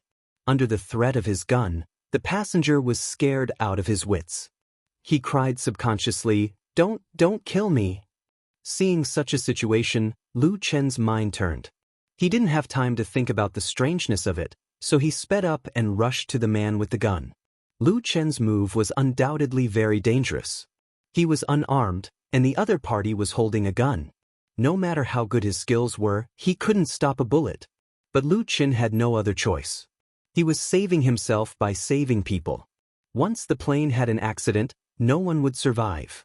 The huge sense of crisis made Lu Chen's body secrete a lot of adrenaline. He became extremely calm, and his speed completely exceeded his usual limit. In the blink of an eye, he rushed a distance of more than 10 meters and approached the man with the gun. However, although the man with the gun had lost control of his emotions, he had an instinctive vigilance. He was almost aware of the approaching danger in an instant. Without thinking, he turned around and pulled the trigger at Lu Chen. Bang! The third shot. The shot was so sudden, and the man with the gun did not hesitate at all. However, Lu Chen was already prepared. The moment he saw the opponent turn around and raise his arm, he abruptly dove forward, narrowly avoiding the incoming bullet. At this moment, Lu Chen had never felt so close to death. In the next moment, he landed on the ground and rolled half a circle forward. Immediately after, he pushed himself off the ground with his hands and leaped up. Both of his legs flew out at the same time, kicking fiercely towards the spear-wielding man from below. This movement was incredible. Lu Chen's left hand was on the floor of the cabin, and his body was already in the air. His right leg was extended straight up for a high kick, and his left leg was half bent. It was a little like a rabbit kicking an eagle, but the difficulty was much higher. The spear-wielding man's first shot at Lu Chen missed. He was obviously stunned. Just as he was about to aim again, Lu Chen's right foot had already heavily kicked his wrist. The power of this kick was so fierce that only a "kacha" sound was heard. The spear-wielding man's wrist was abruptly broken. The pistol that was originally tightly held flew out of his hand and fell on the shoulder of a passenger a few meters away. At this moment, the economy class was once again filled with screams and cries. "I'm going to kill you!" The spear-wielding man had lost his weapon and his right hand, but he was still very fierce. The intense pain made him fall into complete madness. He opened his arms and fiercely pounced towards Lu Chen, who was still on the ground. However, without a lethal weapon, why would Lu Chen give the opponent a chance to counterattack? Seeing the man's burly body pounce on him, he, who was half lying on the floor, immediately raised his leg and gave another heavy kick. This was the real, a rabbit kicking an eagle. Bang! His legs heavily kicked the burly man's lower abdomen and suddenly kicked him out. Lu Chen took the opportunity to jump up and his heart was calm. The burly man was also amazing. His physical fitness was excellent. After being kicked in the abdomen by Lu Chen, he was still able to struggle to get up. Like a wounded beast, he let out a low growl and persevered and pounced at Lu Chen again. He waved his intact left hand and punched at Lu Chen. This punch was undoubtedly a great threat to ordinary people, but it was far from enough to deal with Lu Chen. Lu Chen nimbly dodged sideways and a beautiful right hook fiercely hit the opponent's jaw. Then he raised his right leg like lightning and kicked the burly man's abdomen again. Under the heavy blows, the burly man finally couldn't hold on and his head fell to the ground. This time, he completely lost the ability to resist and fainted on the spot. "It's over!" Lu Chen couldn't help but take a long breath, but he didn't relax. He immediately rushed over and pulled out the burly man's belt, then turned him over and tied his hands with the belt.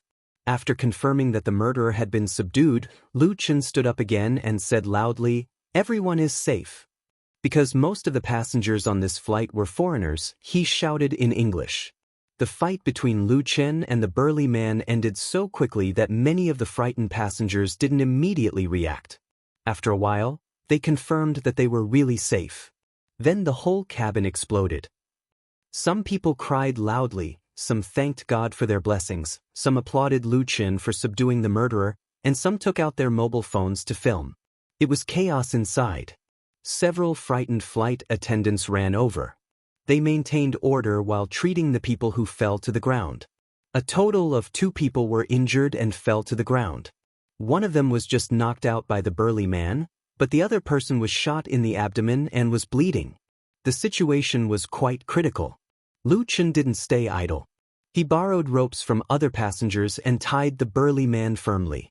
The process of the fight just now told Lu Chen that the man was definitely not an ordinary person.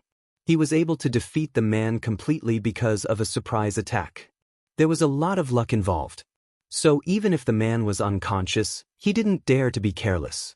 Several passengers volunteered to help Lu Chen tie up the man and also kick the man a few times to vent their anger. Almost all the people on the plane were buried with him.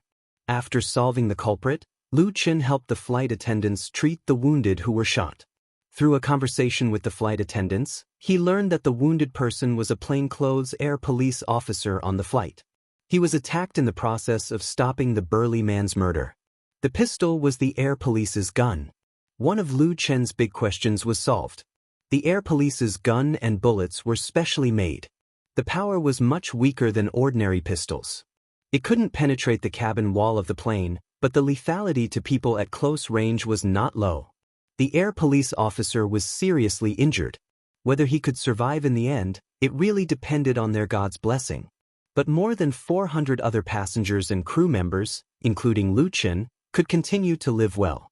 This was more important than anything. Chapter 708. Flight UD 725 failed to reach New York and landed at the nearest Air Force base.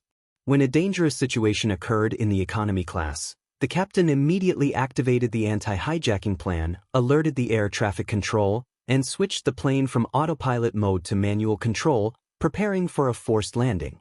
For the sake of safety, an intercontinental aircraft like the Boeing 798 has high-definition cameras inside and outside the cabin. The captain can observe the situation inside the cabin at any time. Although the murderer was subdued by Lu Chen, the alarm has already been issued, so it must be dealt with in accordance with the prescribed procedures. Therefore, The plane made an emergency landing at a military airport owned by the U.S. Air Force. When the plane landed, Lu Chen returned to his seat. He received extraordinary treatment. Zhen Mei's flight attendants took turns to give him free tea and snacks. When the other passengers in the business class understood what happened, they shook hands with Lu Chen and expressed their gratitude and admiration to Lu Chen. Among them, 3 beautiful flight attendants secretly gave Lu Chen a note with a phone number on it. Wang Yan couldn't help but exclaim, "You are now a hero." She was still a bit shaken. When the shooting happened, Wang Yan was really scared. She had seen the news of hijacking and air crashes on TV before, but she never thought that the same thing would happen on her own flight. Things that seemed so far away before, only when she experienced it personally did she know how terrifying it was. What made her feel even more incredible was that in such a dangerous situation, Lu Chen actually rushed over. This simply subverted Wang Yan's worldview. Lu Chen was very young, very handsome, and a well-known idol in the country. He also had a heavenly queen-level girlfriend. He could earn 1 or 200 million a year, which could be described as having a bright future. The richer one is, the more afraid they are of death. However, in a critical moment, Lu Chen disregarded his own safety and went to deal with an armed murderer with his bare hands. What kind of courage does this require? Wang Yan didn't think that Lu Chen was a brainless and reckless person. Otherwise, he wouldn't have his current identity and status. What drove him to do this? Was it passion, or was it courage? Wang Yan couldn't guess Lu Chen's thoughts at that time. She could only sigh in admiration. Lu Chen smiled and said, "I'm not a hero. If something happens on the plane, I won't be able to escape." Wang Yan shook her head. How could it be so simple? During the conversation, the Boeing 798 landed steadily on the airport and entered the ground taxiing stage. The sky was already bright.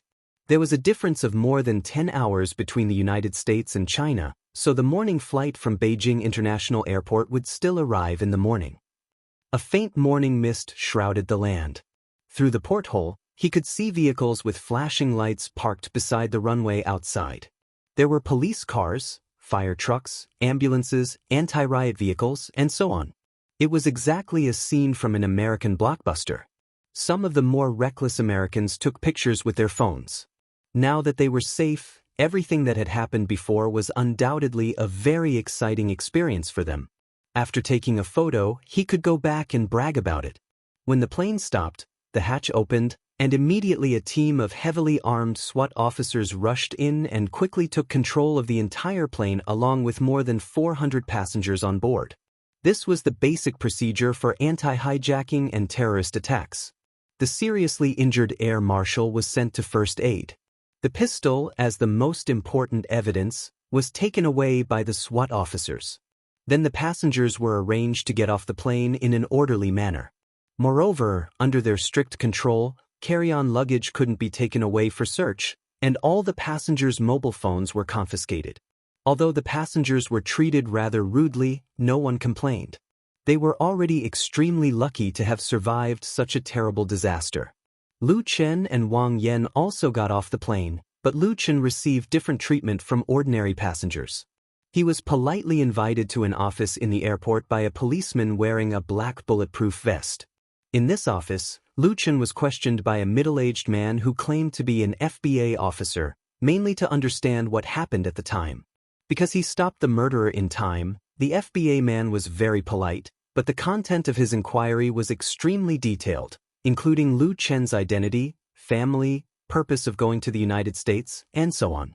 Lu Chen sipped the hot coffee and answered all the questions very cooperatively. The questioning lasted for more than an hour before the FBA man was finally satisfied. "Mr. Lu Chen," he got up and extended his hand to Lu Chen and said, "On behalf of the United States of America, I sincerely thank you for your heroic behavior and thank you for your cooperation." Lu Chen shook hands with him and said, "Thank you." The FBA man continued, "In addition, please keep in touch with us at all times. Without our permission, please do not leave the United States for the time being." This was a little helpless, but opposition was certainly invalid. Lu Chen didn't want to make trouble for himself. "Okay, I understand." A smile appeared on the FBA man's stiff and serious face. "Welcome to the United States." This welcome ceremony was a bit too big. Lu Chen didn't have the strength to complain, so he could only nod and smile.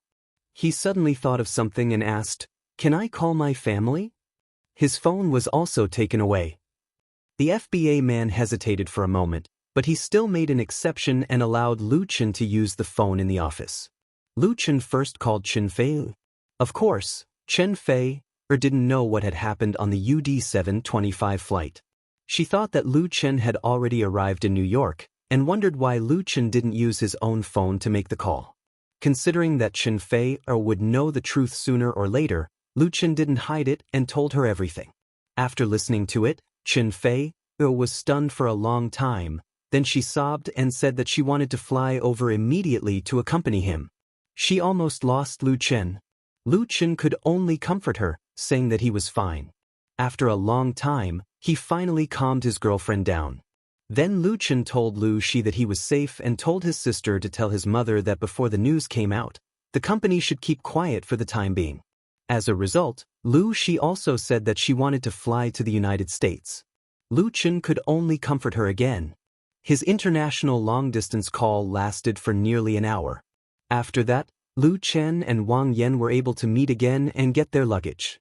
But their phones could only be returned in New York. Junmei Airlines sent 2 new planes to transport the stranded passengers to New York. The original Boeing 798 had to go through a strict safety inspection before it could fly again. After such a torment, when Lu Chen arrived in New York, it was already noon in the United States. The news of the UD-725 flight accident had already exploded in the media. Chapter 709. The United States was undoubtedly the most powerful country in the world. Its economic and military strength was the best in the world. However, since the end of World War II, Uncle Sam, whose national power had been expanding, had become more and more fond of playing the role of the world's policeman, which had attracted too much hatred for them. Since the beginning of the 21st century, with the increasing complexity of the international situation, the domestic security situation of the United States had been severely challenged. Several sensational terrorist attacks made the American people feel pain in their bones. On July 15, 2012, a flight from San Francisco to New York was hijacked and crashed in Missouri. All 257 passengers and 12 crew members on board were killed, shocking the entire world. On December 24, 2014, on Christmas Eve, a Boeing 737 from Houston to Los Angeles exploded and made an emergency landing. 105 passengers were killed, and 27 passengers were seriously injured. This once again stung the hearts of the Americans. After an investigation, it was found that someone had planted a timed plastic bomb on the plane. The bloody lessons made the Americans extremely sensitive to aviation safety. The United States had the largest number of civil aircraft in the world, carrying more than 1 billion air passengers every year. On average, every American took 3 flights a year. Because of this, the news of the suspected hijacking of Flight UD-725 could not be hidden for long. The resourceful American media quickly received a tip-off from an informant, which was then immediately broadcasted by the largest television station in the United States, CNK. Due to the sensitive nature of aviation safety, coupled with the fact that the hijacked Flight UD-725 was an international flight, and the model was Boeing's latest 798 Dreamliner, with more than 400 passengers on board, it was truly a major incident. It could be imagined that if the plane had an accident, it was likely to be the worst aviation accident in the history of the United States. The news that was not completely confirmed spread on the internet like a plague. The unscrupulous media swarmed like flies smelling blood. The phone of the Federal Aviation Administration was inundated, and the website of Junmei Airlines was directly paralyzed. Then, all kinds of rumors appeared in the media. Some said that the plane might have crashed, and the government blocked the news. Some said that there was no crash, but it had been hijacked and was in negotiations. In short, there were all kinds of rumors. Under such circumstances, in order to avoid causing panic among the public, the Federal Aviation Administration, FAA, held a press conference and revealed some accurate information. Flight UD-725 encountered an accident on the way to New York, but the situation was quickly and effectively controlled. One crew member was injured, and the plane had safely landed at an Air Force base. All the passengers were safe and sound. The FAA officials further revealed that 439 passengers and 17 crew members would take two planes provided by Dreamy Airlines and were expected to return to New York at noon. The FAA's response was undoubtedly very fast, and it promptly calmed the public's panic and dispelled many irresponsible rumors. However, the media was not willing to give up. They could not dig out more information from the FAA, so they immediately turned their attention to the passengers returning to New York. New York's media outlets, television stations, newspapers, magazines, and news websites swarmed to New York International Airport in an attempt to dig up first-hand information from the passengers of Flight UD-725. It was under such circumstances that Lu Chen took a transfer flight from Dreamy Airlines to New York. Lu Chen was treated like a hero on the plane. He was first recognized by several passengers, and then all the passengers applauded and cheered for him, and the stewardesses were even more enthusiastic. During the ensuing flight of more than an hour, Lu Chen had no time to rest. When he was about to arrive in New York, all the temporarily detained communication tools of all the passengers, including him, were returned. As soon as the plane landed, Lu Chen called Li Mushi. "Thank God. You're fine." Li Mushi was relieved when she received the call. "You have no idea how worried I was for the past few hours." She only found out that Lu Chen's flight had an accident when she saw the news on CNK. She was really worried at the time. Fortunately, she called in time to inform Lu Chen that he was safe and sound. Now that she heard Lu Chen's voice, Li Mushi's heart was finally at ease. If Lu Chen had really met with an accident, she would definitely feel guilty for the rest of her life. She was the one who called Lu Chen more than a dozen times, forcing Lu Chen to fly to the United States at this time. No one could have predicted that a flight accident would happen, but if it was not for her, there would not have been a problem. Thank God Lu Chen was fine. Lu Chen said with a smile, "It's just a little accident." "Where are you?" Li Mushi said, "I'm at the New York International Airport. There are a lot of people here now. I guess all the reporters in New York have come. I can only wait for you outside the exit of the flight." The voice on her phone was very noisy. The airport was really chaotic. In fact, it was obvious that, except for the media reporters who wanted to see the world in chaos, the relatives and friends of the passengers who could come must have come. Only when they encountered such a big event did they know the value of life. After chatting with Li Mushi for a while, the plane had stopped and the captain reminded the passengers to get off the plane through the radio. He finally said, "I believe that God is with us. He has sent us a real hero. Thank you, Mr. Lu Chen. Good luck to everyone." There was a sudden warm applause and whistles in the plane. All of them were for Lu Chen. Lu Chen smiled to express his gratitude. He turned his head and saw that Wang Yan, who was sitting next to him, had just put away her mobile phone. The latter's face was full of tears. Noticing Lu Chen's concerned gaze, she was very embarrassed and wiped her tears. She said, "I just called my mother. She was crying very hard and asked me to go back immediately." There is also news in China. With such a big event, as soon as the news came out in the United States, it would definitely be known in China. One could imagine how anxious the family members of the passengers who took the UD-725 flight were. Most of the passengers on the UD-725 flight were foreigners, mainly Americans returning to China, but there were also Chinese and Chinese. Lu Chen nodded in understanding. "If you want to go back, I will ask someone to book you the next flight." Under such circumstances, he couldn't force Wang Yan to continue working for him. "No need," but Wang Yan shook her head and said firmly, "I'm fine. I will persuade my family. You don't have to worry. Everything will go according to the original plan." Lu Chen smiled bitterly. Now he couldn't follow the planned itinerary. He originally planned to stay in the United States for 4 or 5 days, but now he estimated that 10 days might not even be enough. To leave the country and return to China, he first needed the consent of the FBI. But since he was already here, he had to adapt to the situation. Let's go. Chapter 710. Outside the exit of the B3 passenger passage at New York International Airport, there was already a sea of people. Many reporters carrying long and short cameras were mixed in the crowd, and there were also TV reporters broadcasting live, making the entire hall seem chaotic. Most of them were people who were anxiously waiting for the safe return of their relatives and friends. They included the elderly, children, and pregnant women with big bellies. Some were holding signs with their names written on them, and some were holding flowers. A large number of security personnel were arranged at the airport to maintain order, and there were also heavily armed police officers at the scene. When the first batch of passengers of Flight UD-725 walked out of the passage, the crowd outside suddenly burst into loud cheers and shouts. The reporters desperately squeezed through the crowd, and the clicking sound of camera shutters accompanied by the flashes of lights could be heard one after another. Family reunion and friends and relatives seeing each other was undoubtedly the most touching moment. Many people shed tears. After experiencing the thrilling moment on the flight, they understood the value of life. This was also the moment for reporters to show their skills. Lu Chen and Wang Yan were also stopped by a reporter, but Lu Chen pretended not to understand English and waved his hand to refuse the other party's interview. He quickly squeezed through the crowd with Wang Yan and went outside.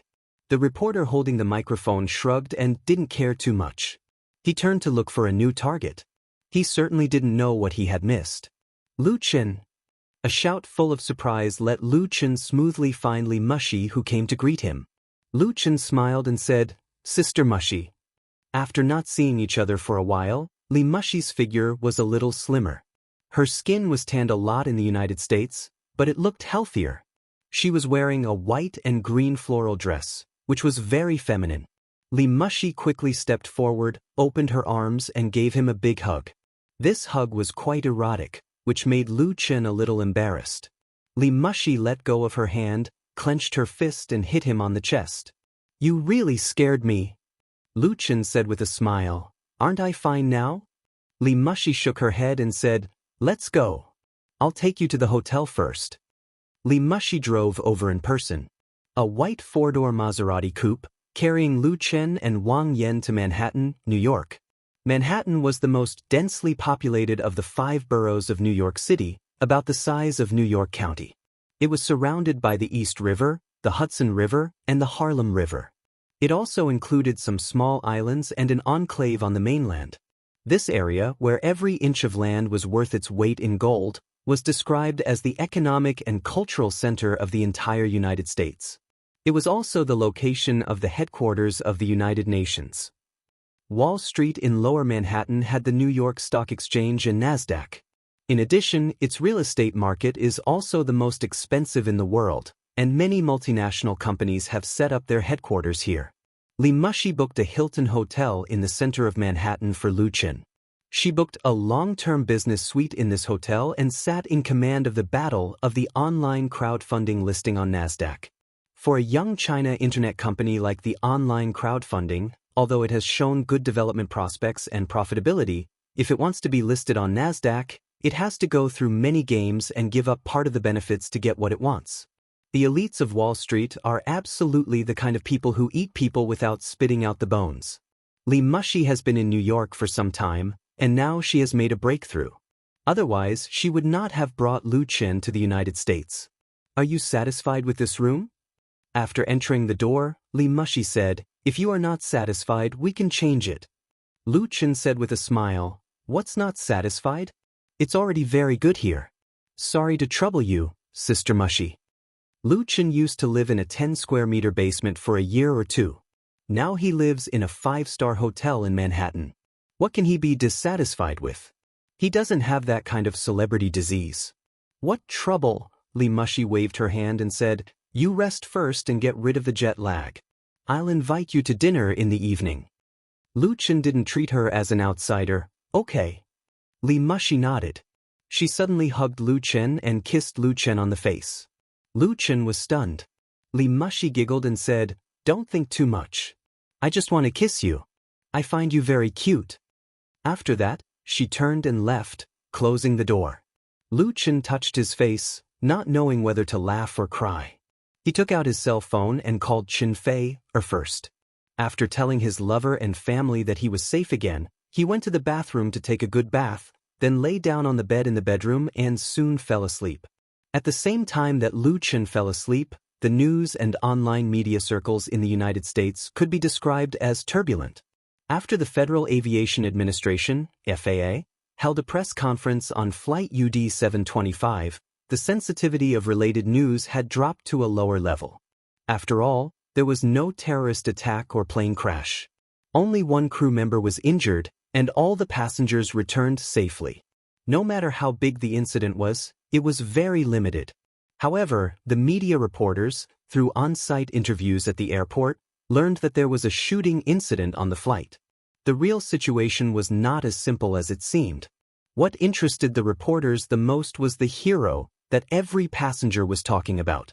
The hero who stood up and stopped the murderer at the critical moment, and it was a Chinese man. Many details of the incident were exposed, and the public finally knew how dangerous the situation was. An irrational madman robbed the air marshal's pistol, injured the air marshal, and threatened the passengers to open the safety door. If it weren't for this hero who acted in time, the consequences would have been unimaginable. Unfortunately, all the passengers could not provide photos or video information. Their mobile phones and cameras were confiscated by the FBI. Even if they were bold enough to take some photos at the time, they were all cleaned up. Everyone was in a different position, so the details were different, and some were even contradictory. For the media, only the narratives of the people involved were obviously lacking enough authenticity and intuition. Who was this hero? What did he look like? How did he stop the murderer at the time? It was difficult to clearly describe. There was also the murder. Of course, the FAA and the FBI definitely had the most detailed information, but it was basically impossible to get photos and videos from these two. Just as the media reporters were at their wits' end, hoping to dig out more truth, the largest social media network in the United States, Audiobook, actually posted a secretly recorded video of the incident of Flight UD 725. This 3-minute video instantly shocked the entire internet, and at the same time, it was like a treasure to the media. Chapter 711. Adams was a freelance geek. Like most other geeks, he regarded innovation, technology, and fashion as the meaning of his life. He was willing to make his own contribution to the modern electronic society and culture. In early October, he was invited by a Fortune 500 internet company to participate in a geek convention held in the capital of China.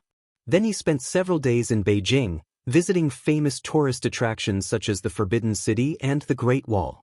After he was done, Adams booked a ticket to return to the United States on Dreamy Airlines. He still had a geek party to attend in New York, so he took Flight UD 725. At the time of the accident, Adams was sitting in the 7th row of the economy class, near the aisle seat.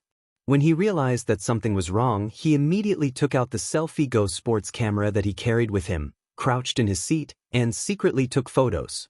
In fact, Adams was not the only one who secretly took photos in the economy class. Many passengers also turned on the camera on their mobile phones, but they were not as lucky as Adams. First of all, the Go sports camera that Adams used was a high-end product. Not only did it have high pixels, but it also came with optical zoom and triple optical anti-shake function. Therefore, the quality of the video he secretly took was far superior to that of a mobile phone.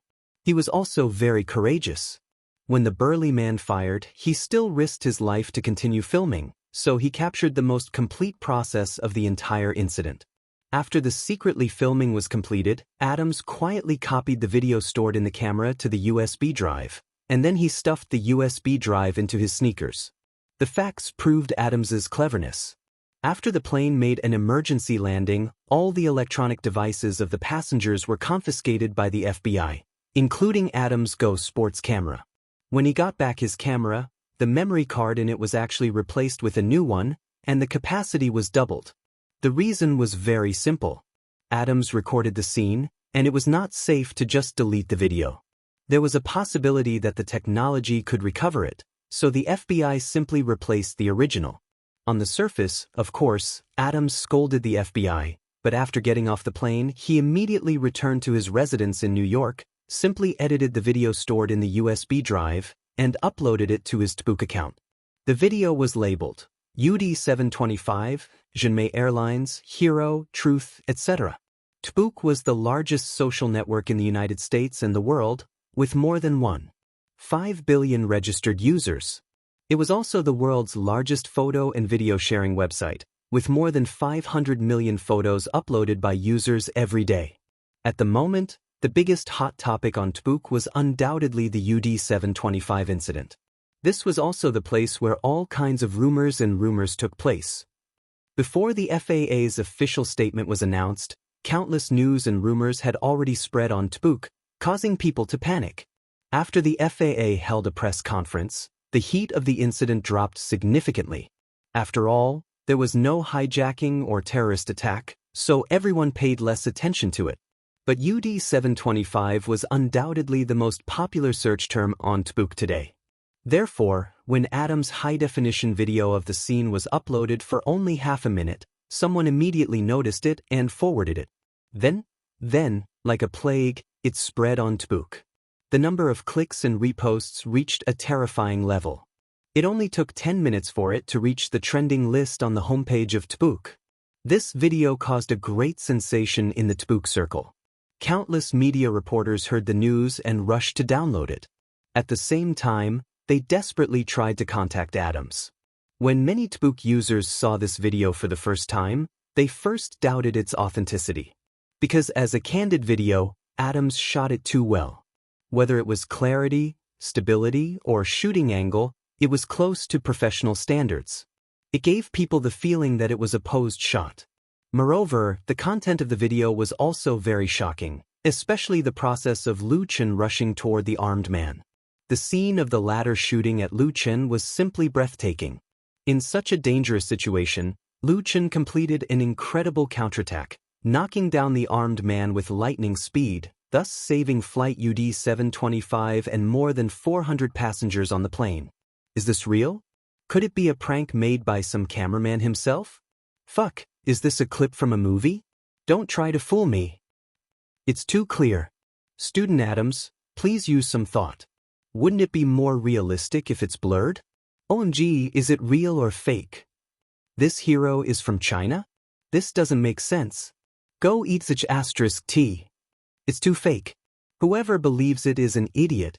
I don't believe it either. However, these doubts and abusive comments were quickly slapped in the face. Because soon, media reporters confirmed through interviews with the passengers of the flight that the video was completely real. It was definitely not a staged shot or a scene from a certain movie or TV show. Then, the resourceful CNK bought the copyright of the video from Adams at a high price and broadcast it on their news channel immediately. CNK was the largest TV station in the United States, and its news program was broadcast in more than 30 countries around the world. Its influence was undoubtedly very great. Therefore, when this video news was released, it not only caused a sensation in the United States but also had a certain impact around the world. It was rebroadcast by many authorized TV stations. As the initiator, Adams' personal circle in Tbook was full of people. While everyone praised him for his courage and means, they were all asking who the hero in this video was. Adams responded quickly, saying that he did not know the name and nationality of the protagonist. He judged that it should be a Chinese sitting in business class. The specific situation was probably only known by the FAA and the FBI. In fact, at this time, the FAA and the FBI were very embarrassed.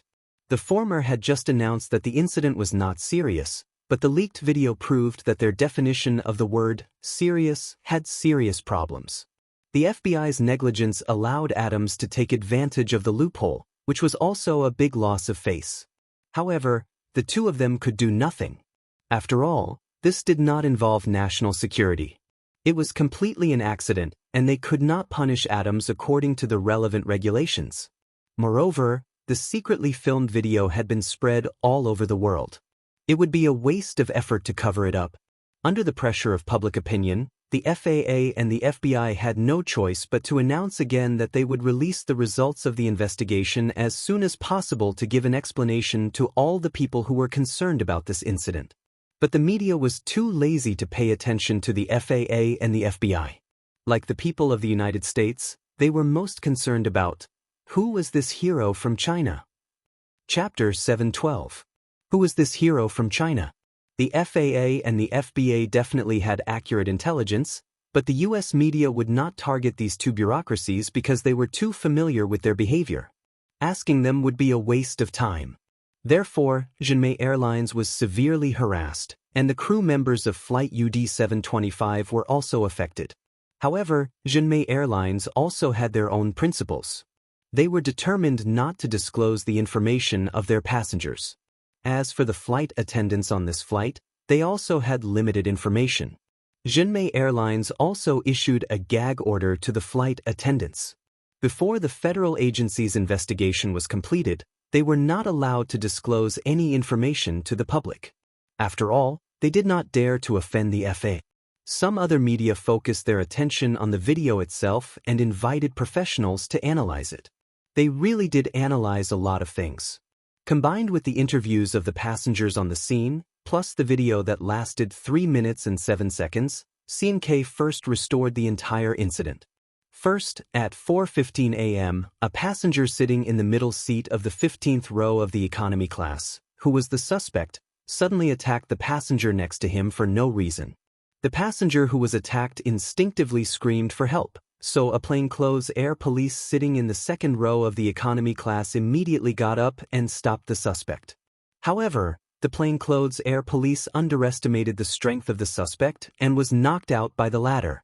Under such circumstances, a second plainclothes air police officer stood up to rescue his companion and pulled out his gun. After many attacks and terrorist accidents, international flights in the United States were now equipped with 2 specially trained plainclothes air police officers, one of whom carried a gun. Although the air police's gun was specially made and bullets could not penetrate the cabin wall, it would still pose a fatal threat to the passengers on the plane at close range. Therefore, even though the plainclothes air police officer pulled out his gun, he did not think of immediately shooting the suspect. As a result, he was tragically killed. The suspect's skills and reflexes were very strong. In an instant, he grabbed the air police's pistol and seriously injured the latter with 1 shot. Then he fired to scare off several passengers who tried to attack. Then he threatened the passengers sitting next to the safety door to open it. It was at this moment that the hero from China appeared and took down the suspect in a matter of seconds, saving everyone on Flight UD-725. In CNK's news program, the expert first explained to everyone that the plane's safety door could not be opened while it was in flight, so the suspect's purpose was obviously not to hijack the plane. It seemed that he had a mental problem. Based on the suspect's strong performance, he suspected that the man was a specially trained police officer or soldier who suffered from some kind of mental illness, and it was because of the illness that he acted out.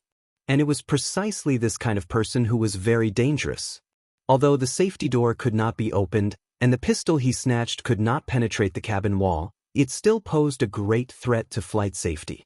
Based on the situation at that time, if not for this hero's intervention, the heavily injured air marshal would not have survived, and the passengers who were forced to open the safety door would not have been able to escape. The consequences would have been unimaginable. Even if the plane lands safely, the expert said in an unquestionable tone, it's impossible that only one person was injured. With the video, the truth, the evidence, and the analysis, CNK's report had created a new viewership record. As for Audiobook, there was no need to mention it.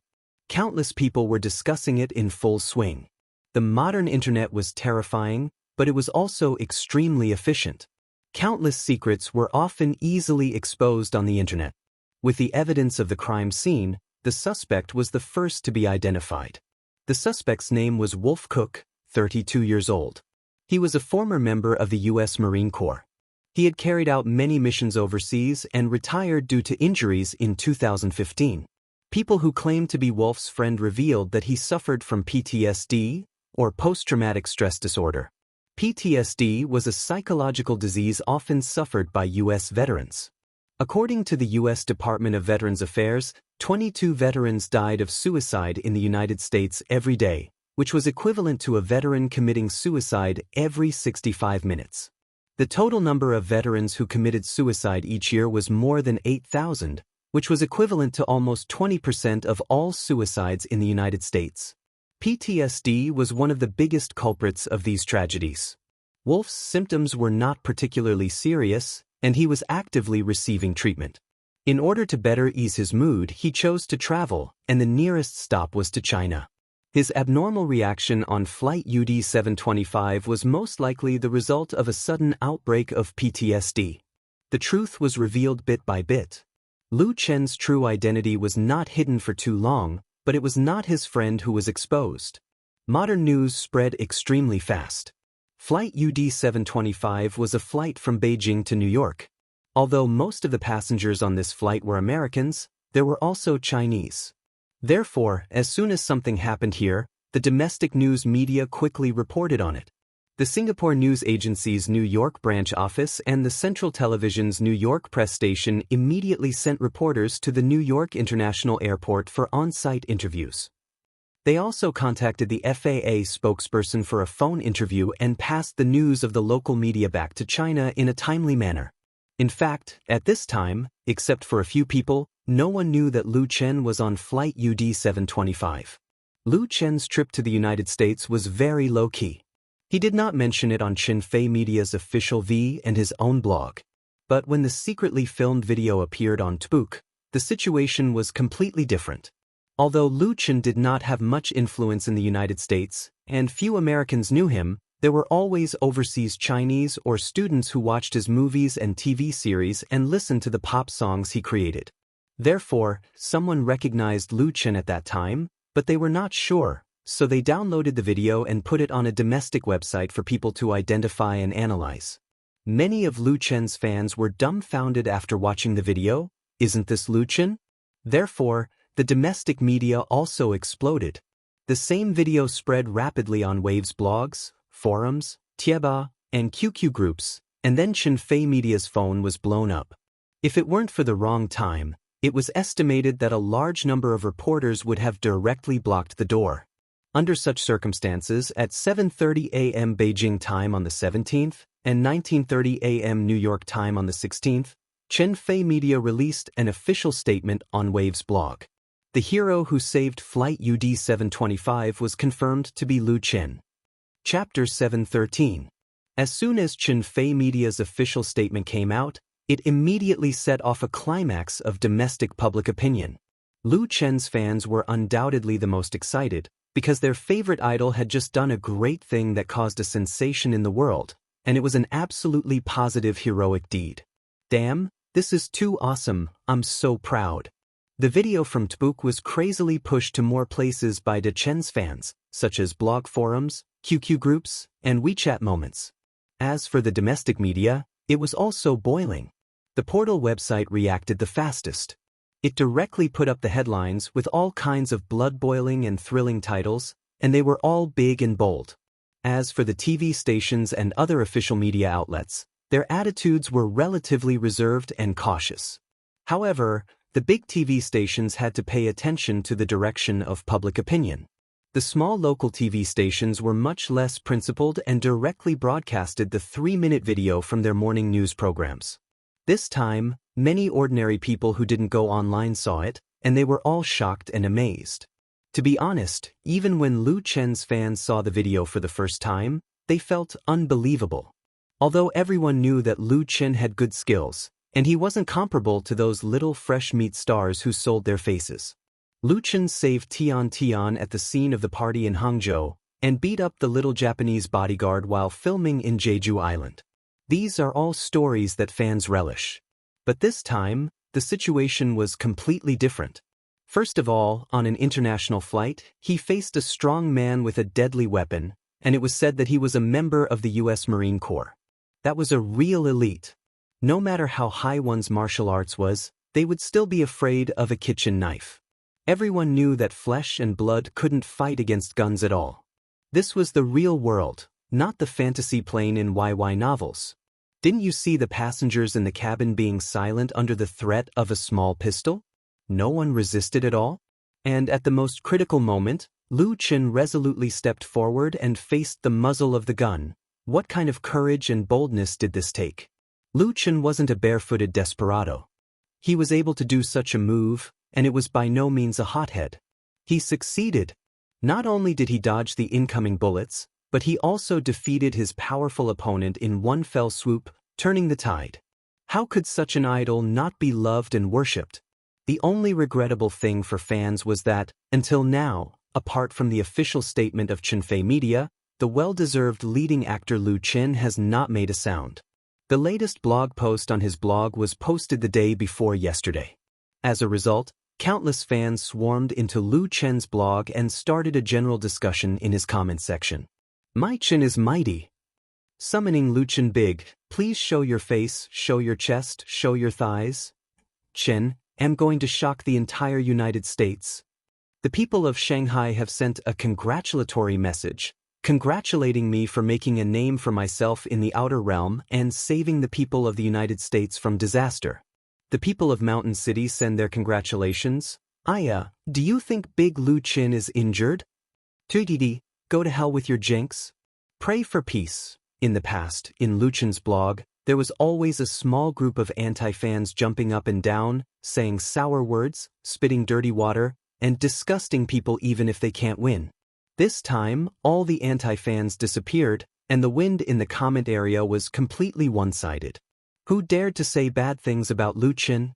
Being scolded to death was already a light punishment. Did he really think that people wouldn't launch a human flesh attack? It could be said that with this incident, Lu Chen's reputation and popularity in and out of the circle reached a new peak. There were also some fans who did not pay attention to Waves's blog, but to Tbook instead, because they found that the people of the United States still didn't know the true identity of Lu Chen, and there were even media outlets on Tbook asking for news at a high price. How could this be? Let's not talk about whether anyone went to get the reward from the American media.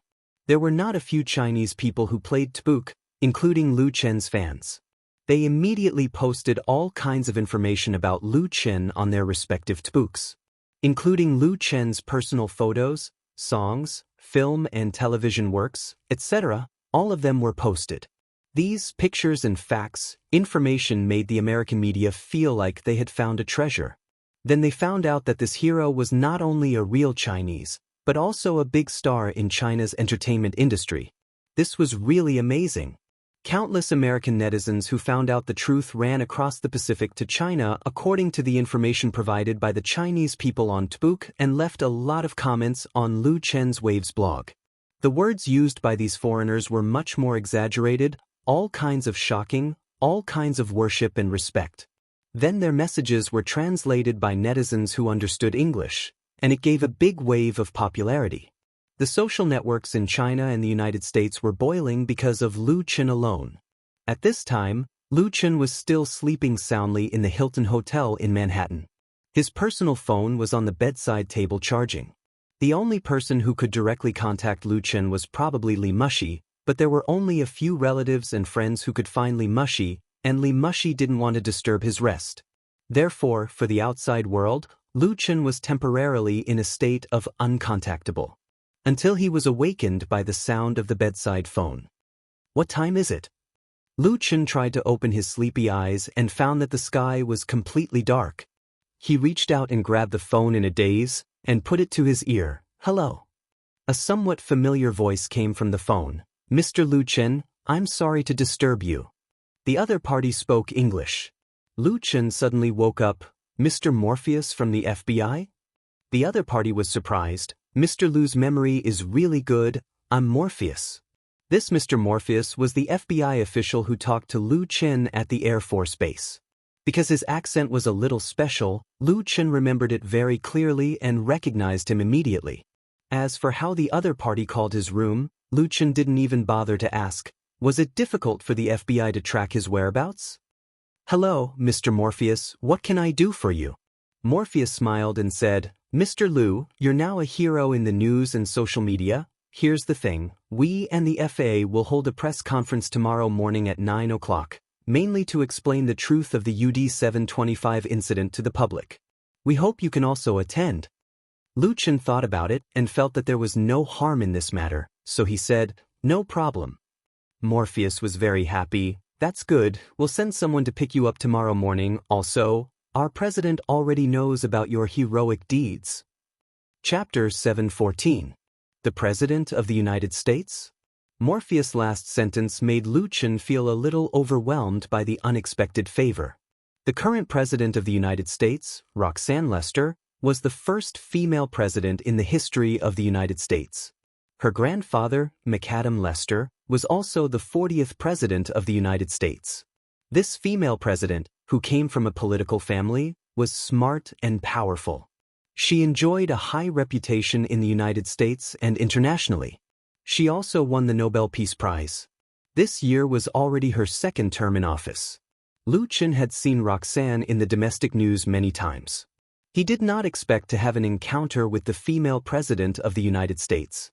It could only be said that fate was a wonderful thing. After ending the call with the FBI, Lu Xun was completely awake. He picked up the phone that was already fully charged.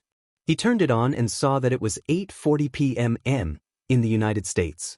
He had slept long enough, but unfortunately he still had to deal with jet lag.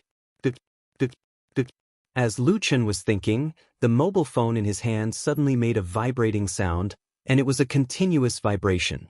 The phone had received a large number of messages.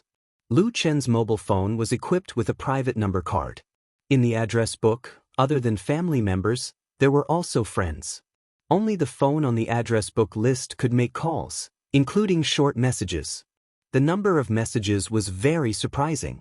He skimmed through them and found that almost everyone had called him and sent him a different number of messages. It seemed like things were getting out of hand. Lu Xun hurriedly called his mother, sister, and girlfriend. He told them that he was staying in the hotel safely and told them not to worry about him. He would return to China soon. At this time, Lu Xun found out that someone had released a video of him on the flight on the internet. It was because the video was uploaded to China that he was recognized. At present, his identity had been completely exposed. Lu Xun was mentally prepared for this. Anyway, even if he did not expose it today, he would not be able to hide it from the press conference tomorrow. It was just a matter of time. He spoke to Chen Feier for the longest time. First, he asked about the situation in China. Then, Lu Xun persuaded his girlfriend to give up the idea of coming to the United States in person. Until the doorbell rang. After informing Chen Feier, he hung up the phone and ran out to open the door. It was Li Mushi who appeared at the door, followed by a hotel waiter who was pushing a dining cart. "Are you awake?"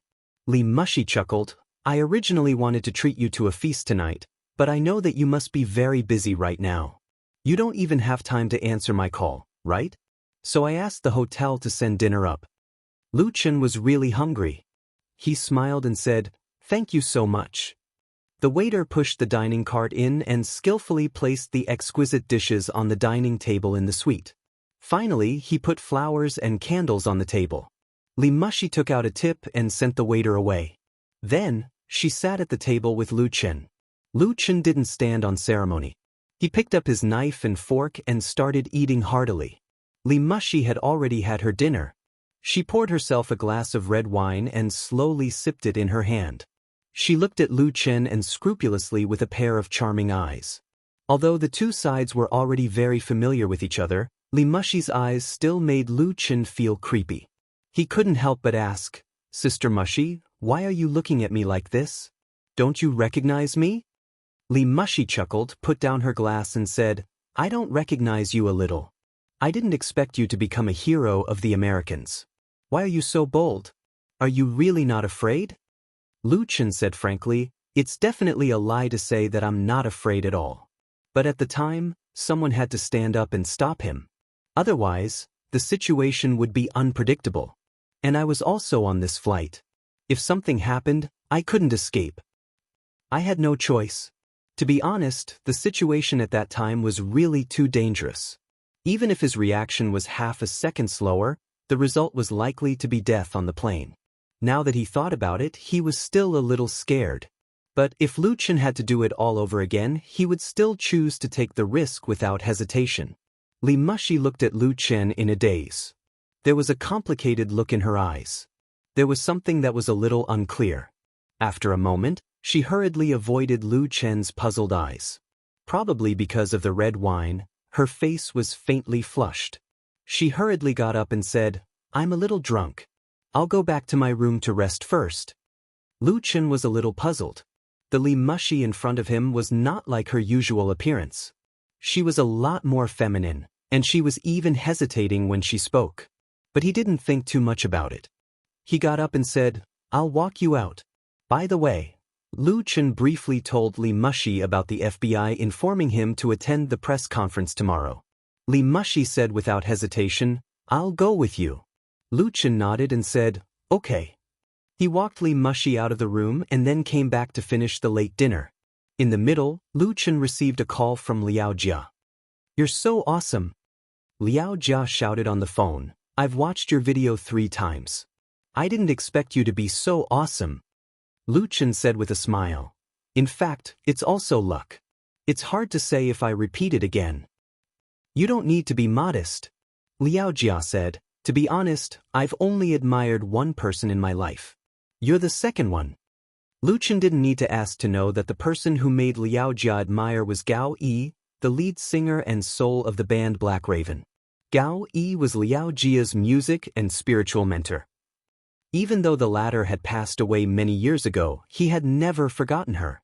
Lu Chen really felt very honored to be able to stand shoulder to shoulder with Gao Yi in Liao Jia's heart. After chatting with Liao Jia for a while, he just hung up the phone, but it rang again in less than half a minute.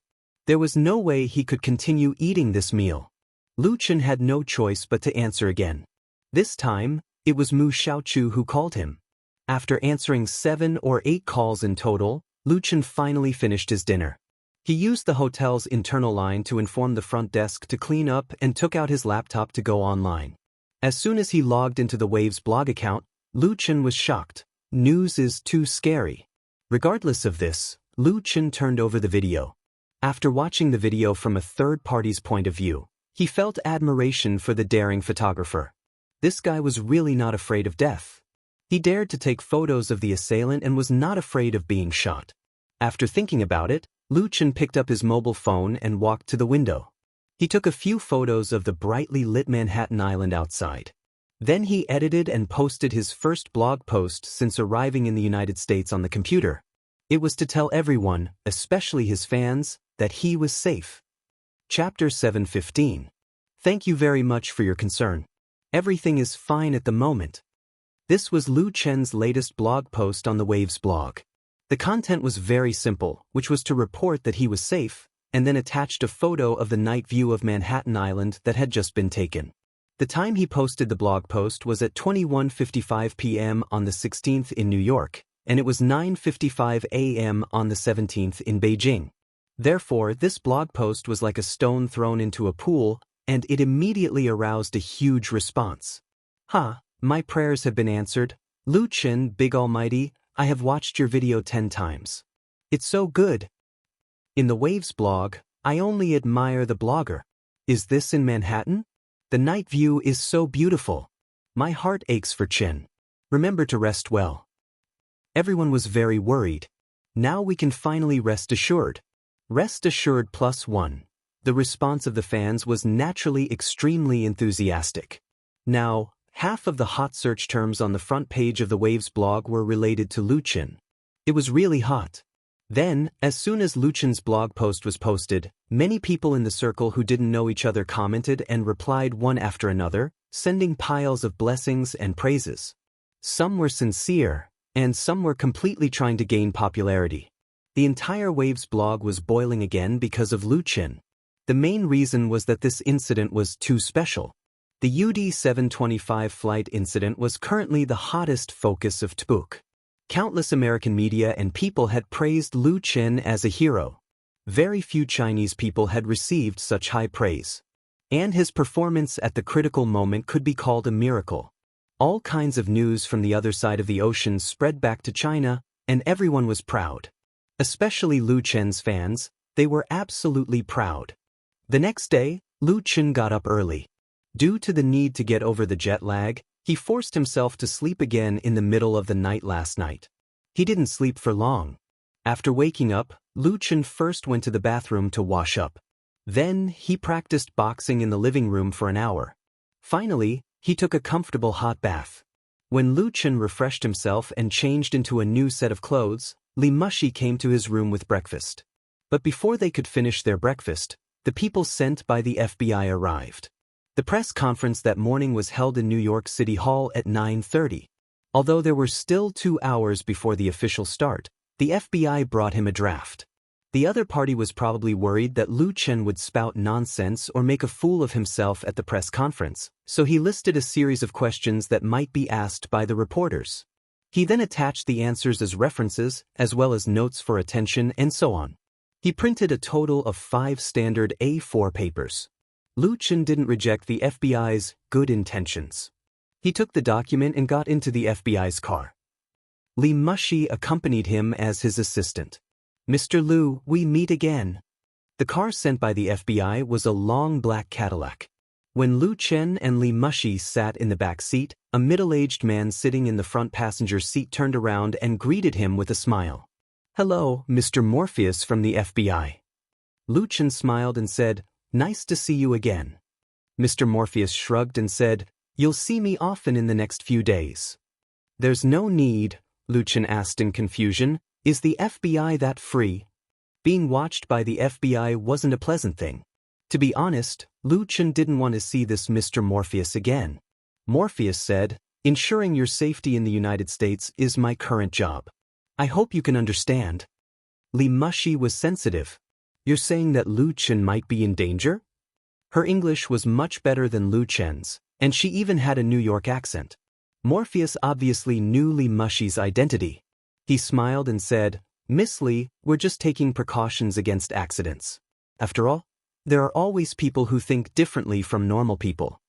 Li Mushi didn't say anything else. The FBI officer had a point. Lu Chen was in the limelight now, and he was a Chinese. There was no guarantee that some extremists wouldn't cause trouble for him. Similar situations had happened in the past. In comparison, Lu Chen was much calmer. He wouldn't be staying in the United States for long anyway. The Cadillac blended into the traffic and soon arrived at New York City Hall. New York City Hall was located in the middle of City Hall Park in the downtown area of Lower Manhattan. It was the oldest city hall in the United States still in use. It was built in the early 19th century and was a National Historic Building. The rotunda of New York City Hall was also one of New York's landmarks. It was still the office of the New York City government, as well as the meeting place for the mayor and the New York City Council. The press conference held in New York City Hall was undoubtedly of high standard. After getting out of the car, accompanied by several government officials, Lu Chen and Li Mushi went to the lounge of the City Hall. In the lounge, Lu Chen met a deputy consul from the China Consulate General in New York. Currently, China was also paying close attention to the UD 725 incident, especially since it involved an influential celebrity like Lu Chen. Therefore, they specially arranged for a deputy consul to help Lu Chen deal with matters from the United States government. Lu Chen naturally expressed his deep gratitude for this. At 9:30, the press conference on the UD 725 incident officially started in the conference room of the City Hall. When Lu Chen, accompanied by Morpheus and 2 other City Hall officials, appeared in the conference room, the room was already filled with reporters from various media outlets. There were at least 20 to 30 cameras on the scene. As for the long and short SLR cameras, there were countless of them. As soon as Lu Chen appeared, all the cameras and SLR cameras immediately pointed at him. The shutters and the flashes of the lights were endless, and the atmosphere of the scene instantly became lively. This press conference was jointly held by the FBA, FAA, and the New York City government. The main purpose was to clarify the truth of the UD 725 incident and give the public an official explanation. As a bureaucratic organization, whether it was the FBA or the FAA, there was no such high efficiency. They would at least need to investigate for a period of time before they would hold a press conference like this. Then the 3-minute high-definition video secretly shot put the FBA and the FAA in a rather awkward position. The truth was basically analyzed and inferred by the media. If the same result was announced in a few days or a week or two, it would undoubtedly make the taxpayers laugh at the efficiency of the 2 government agencies. Bureaucratic organizations were also afraid of being called bureaucratic, which was why they held this rather hasty press conference. As for Lu Chen, he was undoubtedly the best choice for the FBA and the FAA to divert the media's attention. Chapter 716. Two microphones were placed on a long table covered with dark green flannel, and a huge American flag was hung on the wall behind it. Three officials from the FBI, FAA, and New York City were sitting upright in suits with serious expressions on their faces. After a brief introduction by the host, the press conference began. First, the FAA official reported the details of the incident on Flight UD 725. In fact, everyone already knew what happened, but the FAA official added some unknown details to his statement. After the FAA official finished, the FBI official announced the preliminary results of the investigation. Again, there was nothing new. The results of the investigation were basically the same as the media's analysis. The suspect was Wolf Cook, 32 years old, a former member of the U.S. Marine Corps with the rank of sergeant. Wolf Cook participated in many overseas missions for the U.S. military and was a recipient of the Distinguished Service Medal. He retired in 2015 due to injuries. As the media revealed, Wolf suffered from PTSD, which was an important reason for his retirement. The former member of the Marine Corps returned from a trip to China, but his PTSD acted up on the plane. He mistakenly thought that he was being hijacked and attacked by the enemy, so he lost his mind and made a huge mistake. Now, he had completely calmed down and was extremely regretful of his mistake. The FBI would allow a few reporters to interview Wolf at the appropriate time. At this point, the truth of the incident on Flight UD 725 was revealed. The FBI had ruled out the possibility of a terrorist attack. It was an accident. Finally, Mr. Morpheus from the FBI expressed his gratitude to Mr. Lu Qin from China. He thanked the latter for his great courage to save more than 400 passengers on Flight UD 725 and prevent a tragedy from happening. After he finished speaking, the conference room was filled with thunderous applause. The applause was all for Lu Qin, who was sitting in the middle. Lu Qin was undoubtedly the highlight of this press conference. He firmly attracted everyone's attention. Most of the people present knew Lu Qin from the 3-minute video. However, the video was shot in the cabin, and it was secretly taken. Coupled with the violent movements, it was impossible to give Lu Qin a super clear close-up. Therefore, now that he saw her face to face, the feeling was greatly different. Even a biased reporter couldn't find fault with Lu Qin's appearance. Lu Qin was tall and straight, and his facial features were chiseled and handsome. Even by Westerners' standards of beauty, he was definitely one of the best. Moreover, Lu Qin was very young, and his smile gave people a warm and gentle feeling. It was hard to imagine that this seemingly easygoing big boy actually had such a powerful fighting strength. The Americans' understanding of individual combat power was usually attributed to the image of a burly man with a rough appearance and a mouth full of profanity, the template characters in Hollywood blockbusters. Lu Qin really subverted their common sense. In fact, some Americans have a very complicated mentality about Lu Qin's heroic deeds on Flight UD 725. They admire Lu Qin's bravery and fearlessness, but they are also a little upset. Because the culprit of the incident was an American, and he was also a member of the Marine Corps who had served his country. He should have been the prototype of an American hero. However, in a head-on confrontation, he was defeated by a young man from China. They felt a little embarrassed. Among this group of people, there were also several reporters present. So while they applauded, they couldn't wait to ask Lu Qin their own questions. The official host of the press conference was considerate and immediately announced a free Q&A session. As soon as he finished speaking, a reporter immediately stood up and said, "Mr. Lu Qin, I'm James from the New York Times. I admire your heroic actions on Flight UD 725, but I want to know, what's your evaluation of Sergeant Wolf Cook?" According to the rules of the official press conference, during the free Q&A session, the reporters should raise their hands first, and then the host would choose one of them to ask a question. It was impossible for the New York Times reporter not to know the rules, so he was very anxious. Of course, he was also very confident, because the New York Times was one of the top 3 newspapers in the United States. It was distributed all over the world and had great influence. The host didn't stop James from breaking the rules. His question was quite tricky, and it could be said that he didn't have good intentions. Lu Qin thought for a moment and replied calmly, I personally think that the accident that happened on Flight UD-725 can't be used as a standard to evaluate Sergeant Wolf Cook. Also, personally, I would prefer to be a friend of Mr. Wolf Cook, not an opponent. Thank you. James was stunned. Lu Chen's watertight answer made the New York Times reporter unable to find any flaws to continue his attack. It was too accurate. Also, Lu Chen said Sergeant Wolf Cook in the beginning and Mr. Wolf Cook in the end, which was very meaningful. After a moment of silence, there was another round of applause. The host took the opportunity to say, "Thank you, Mr. James, but please pay attention to the rules." He pointed to another female reporter who raised her left hand. James returned to his seat in embarrassment. He felt his face was a little hot. The blonde reporter who was pointed out stood up and asked Lu Chen again, "Mr. Lu Chen, I'm a reporter from the Daily News. Can you comment on your brave behavior at that time?" The Daily News was also a major newspaper in the United States.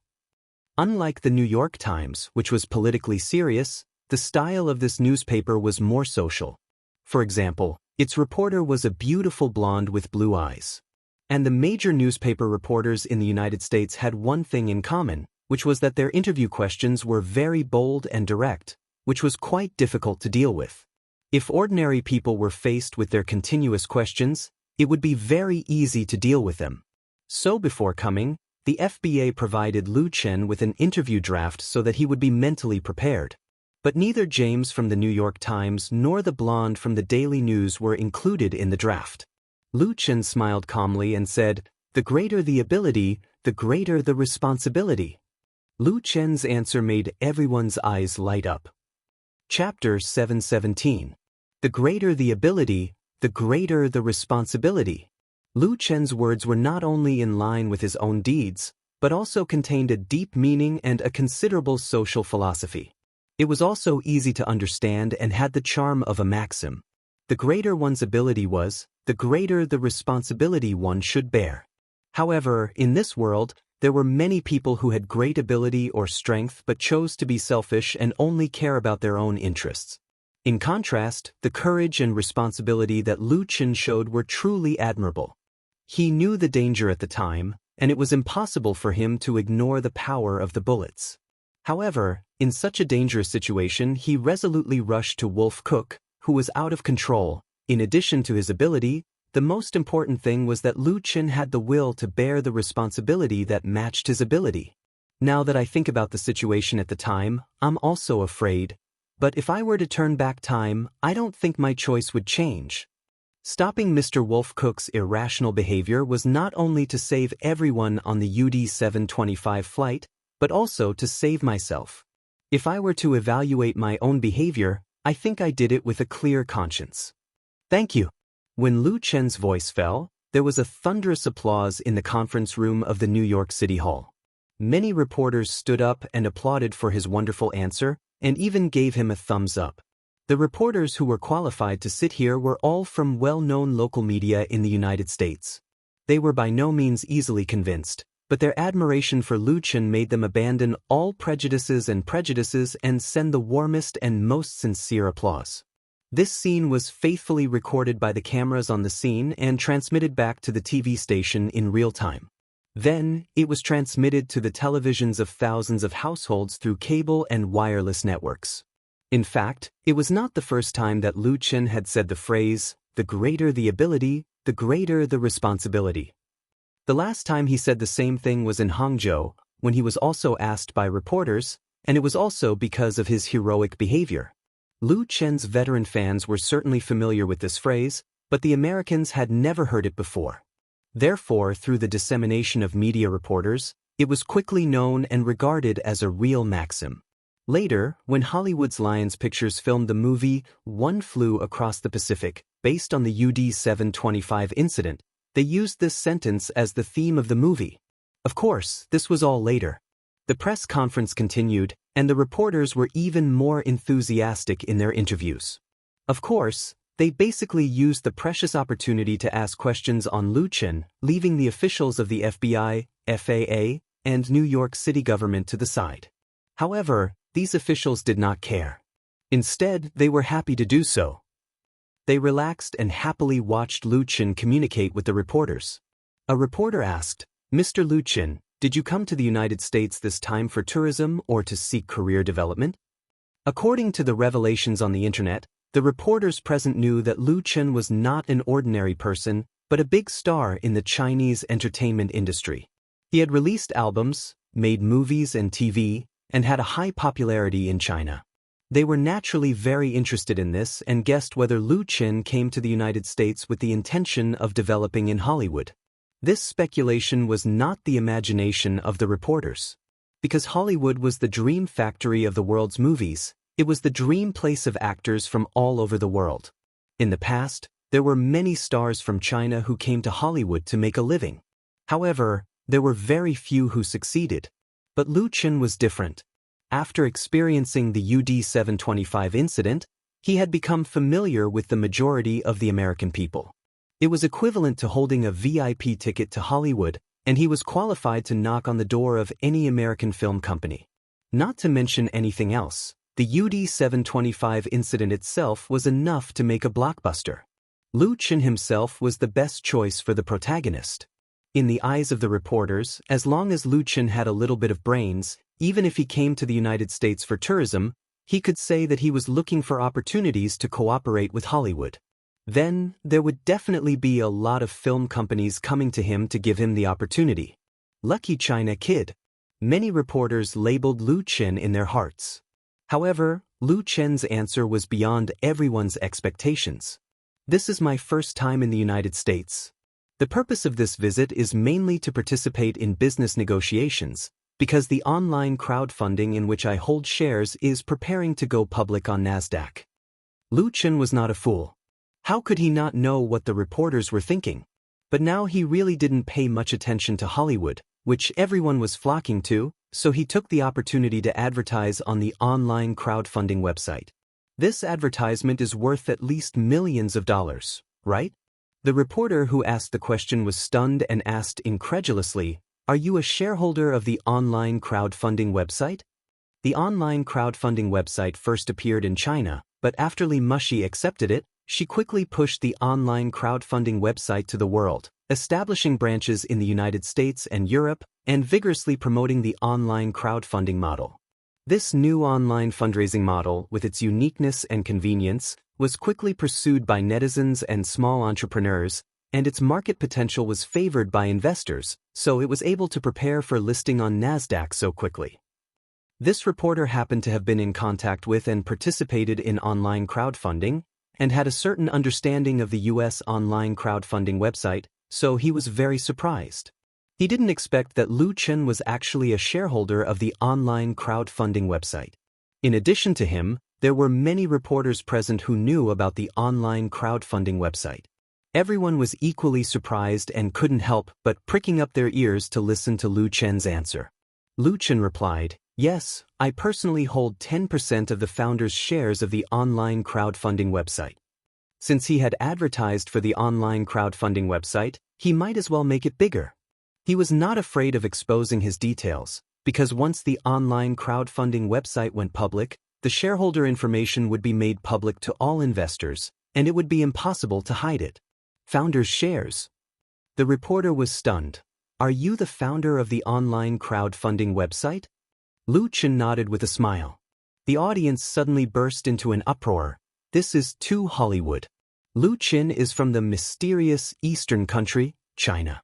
He is tall, handsome, young, and handsome. He is a well-known film, television, and singer star in China, and has extraordinary skills and courage. He has just become a hero in the minds of the American people. Apart from his skin color, he is already the template of a Hollywood protagonist. Now he is said to be a founding shareholder of an internet company with infinite potential and about to go public. He is simply the protagonist of the protagonist. The reporters suddenly found that there was so much more to write when they went back. What else is there? Lu Qin is simply a deeply buried treasure house. The more he excavates, the more treasures are revealed. Almost all the reporters raised their hands again. Chapter 7:18. The press conference on Flight UD 725 held in New York City Hall lasted for 2 hours. Lu Chen was undoubtedly the real focus of attention. Later, it almost became his exclusive interview. If the host hadn't announced the end of the interview in time, perhaps the reporters would have continued to ask questions. And the final climax of this press conference appeared near the end. New York City Mayor Middleton Fergus actually appeared in the conference room. He came to give Lu Chen a very special reward, the Certificate of New York City Honorary Citizen. Middleton Fergus was one of the core figures of the Democratic Party.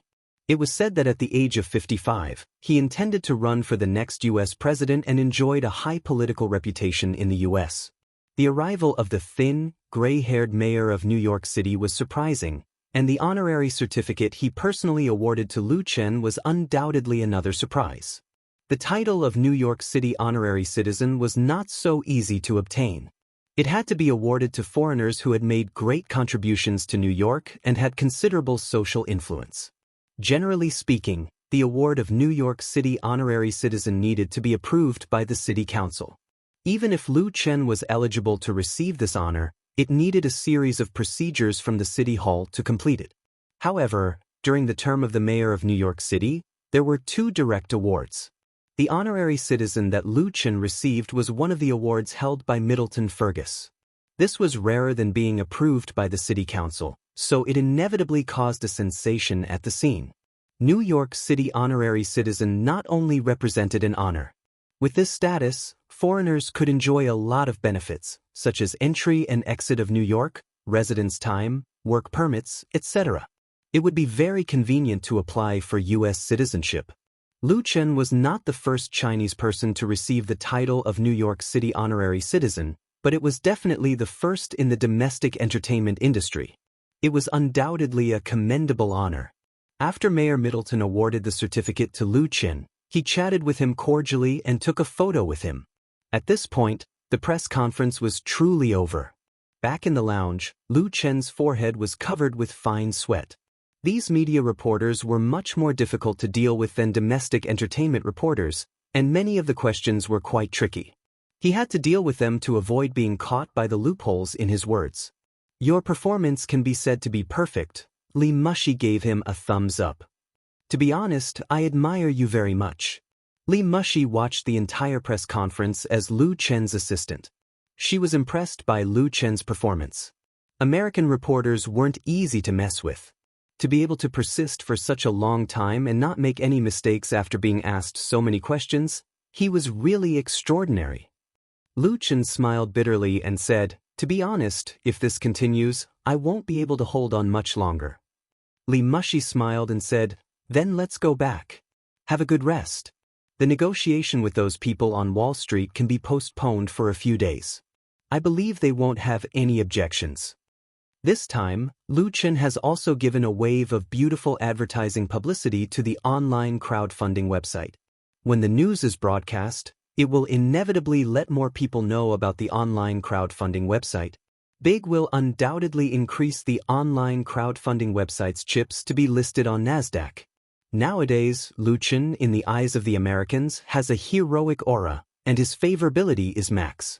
He appeared in the public eye as the founder of the crowdfunding website, and the publicity effect is really stronger than any advertisement.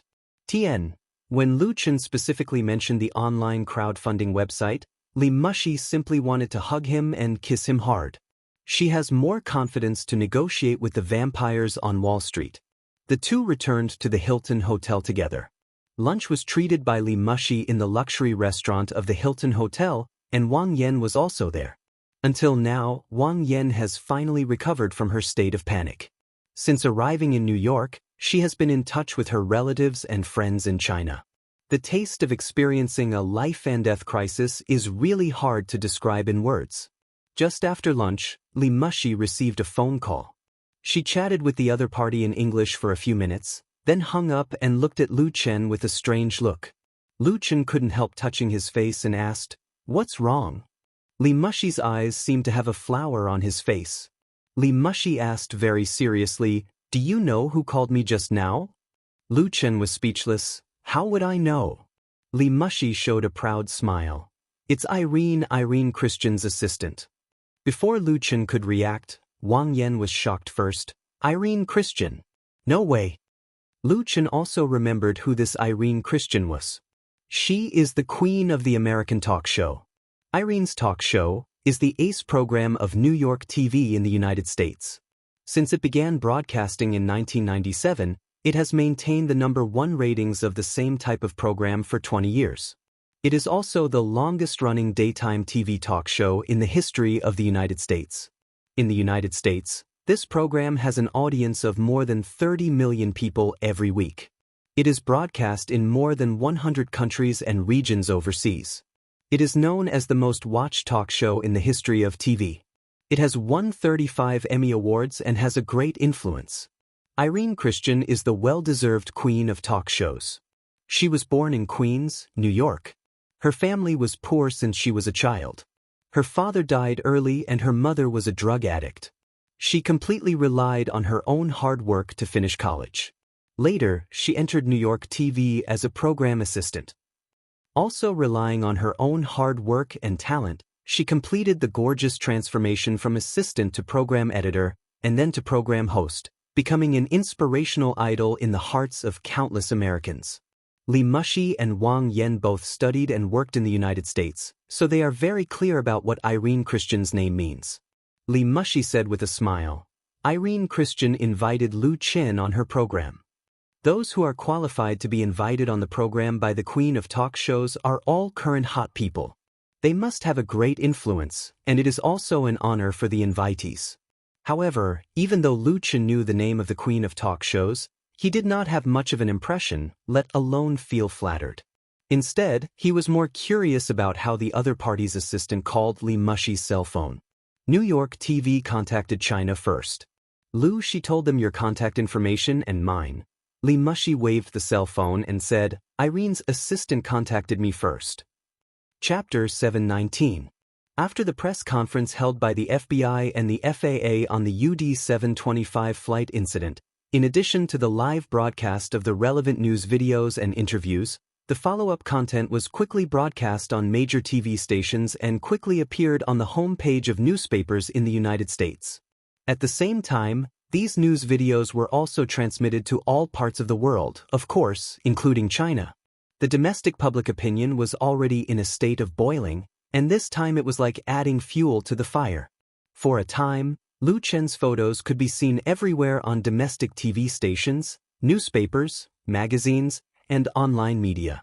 On Wave's blog, the number of Lu Chen's fans exceeded the 70 million mark, surpassing Chen Fei's 10 million, becoming the star with the most fans in the entertainment industry.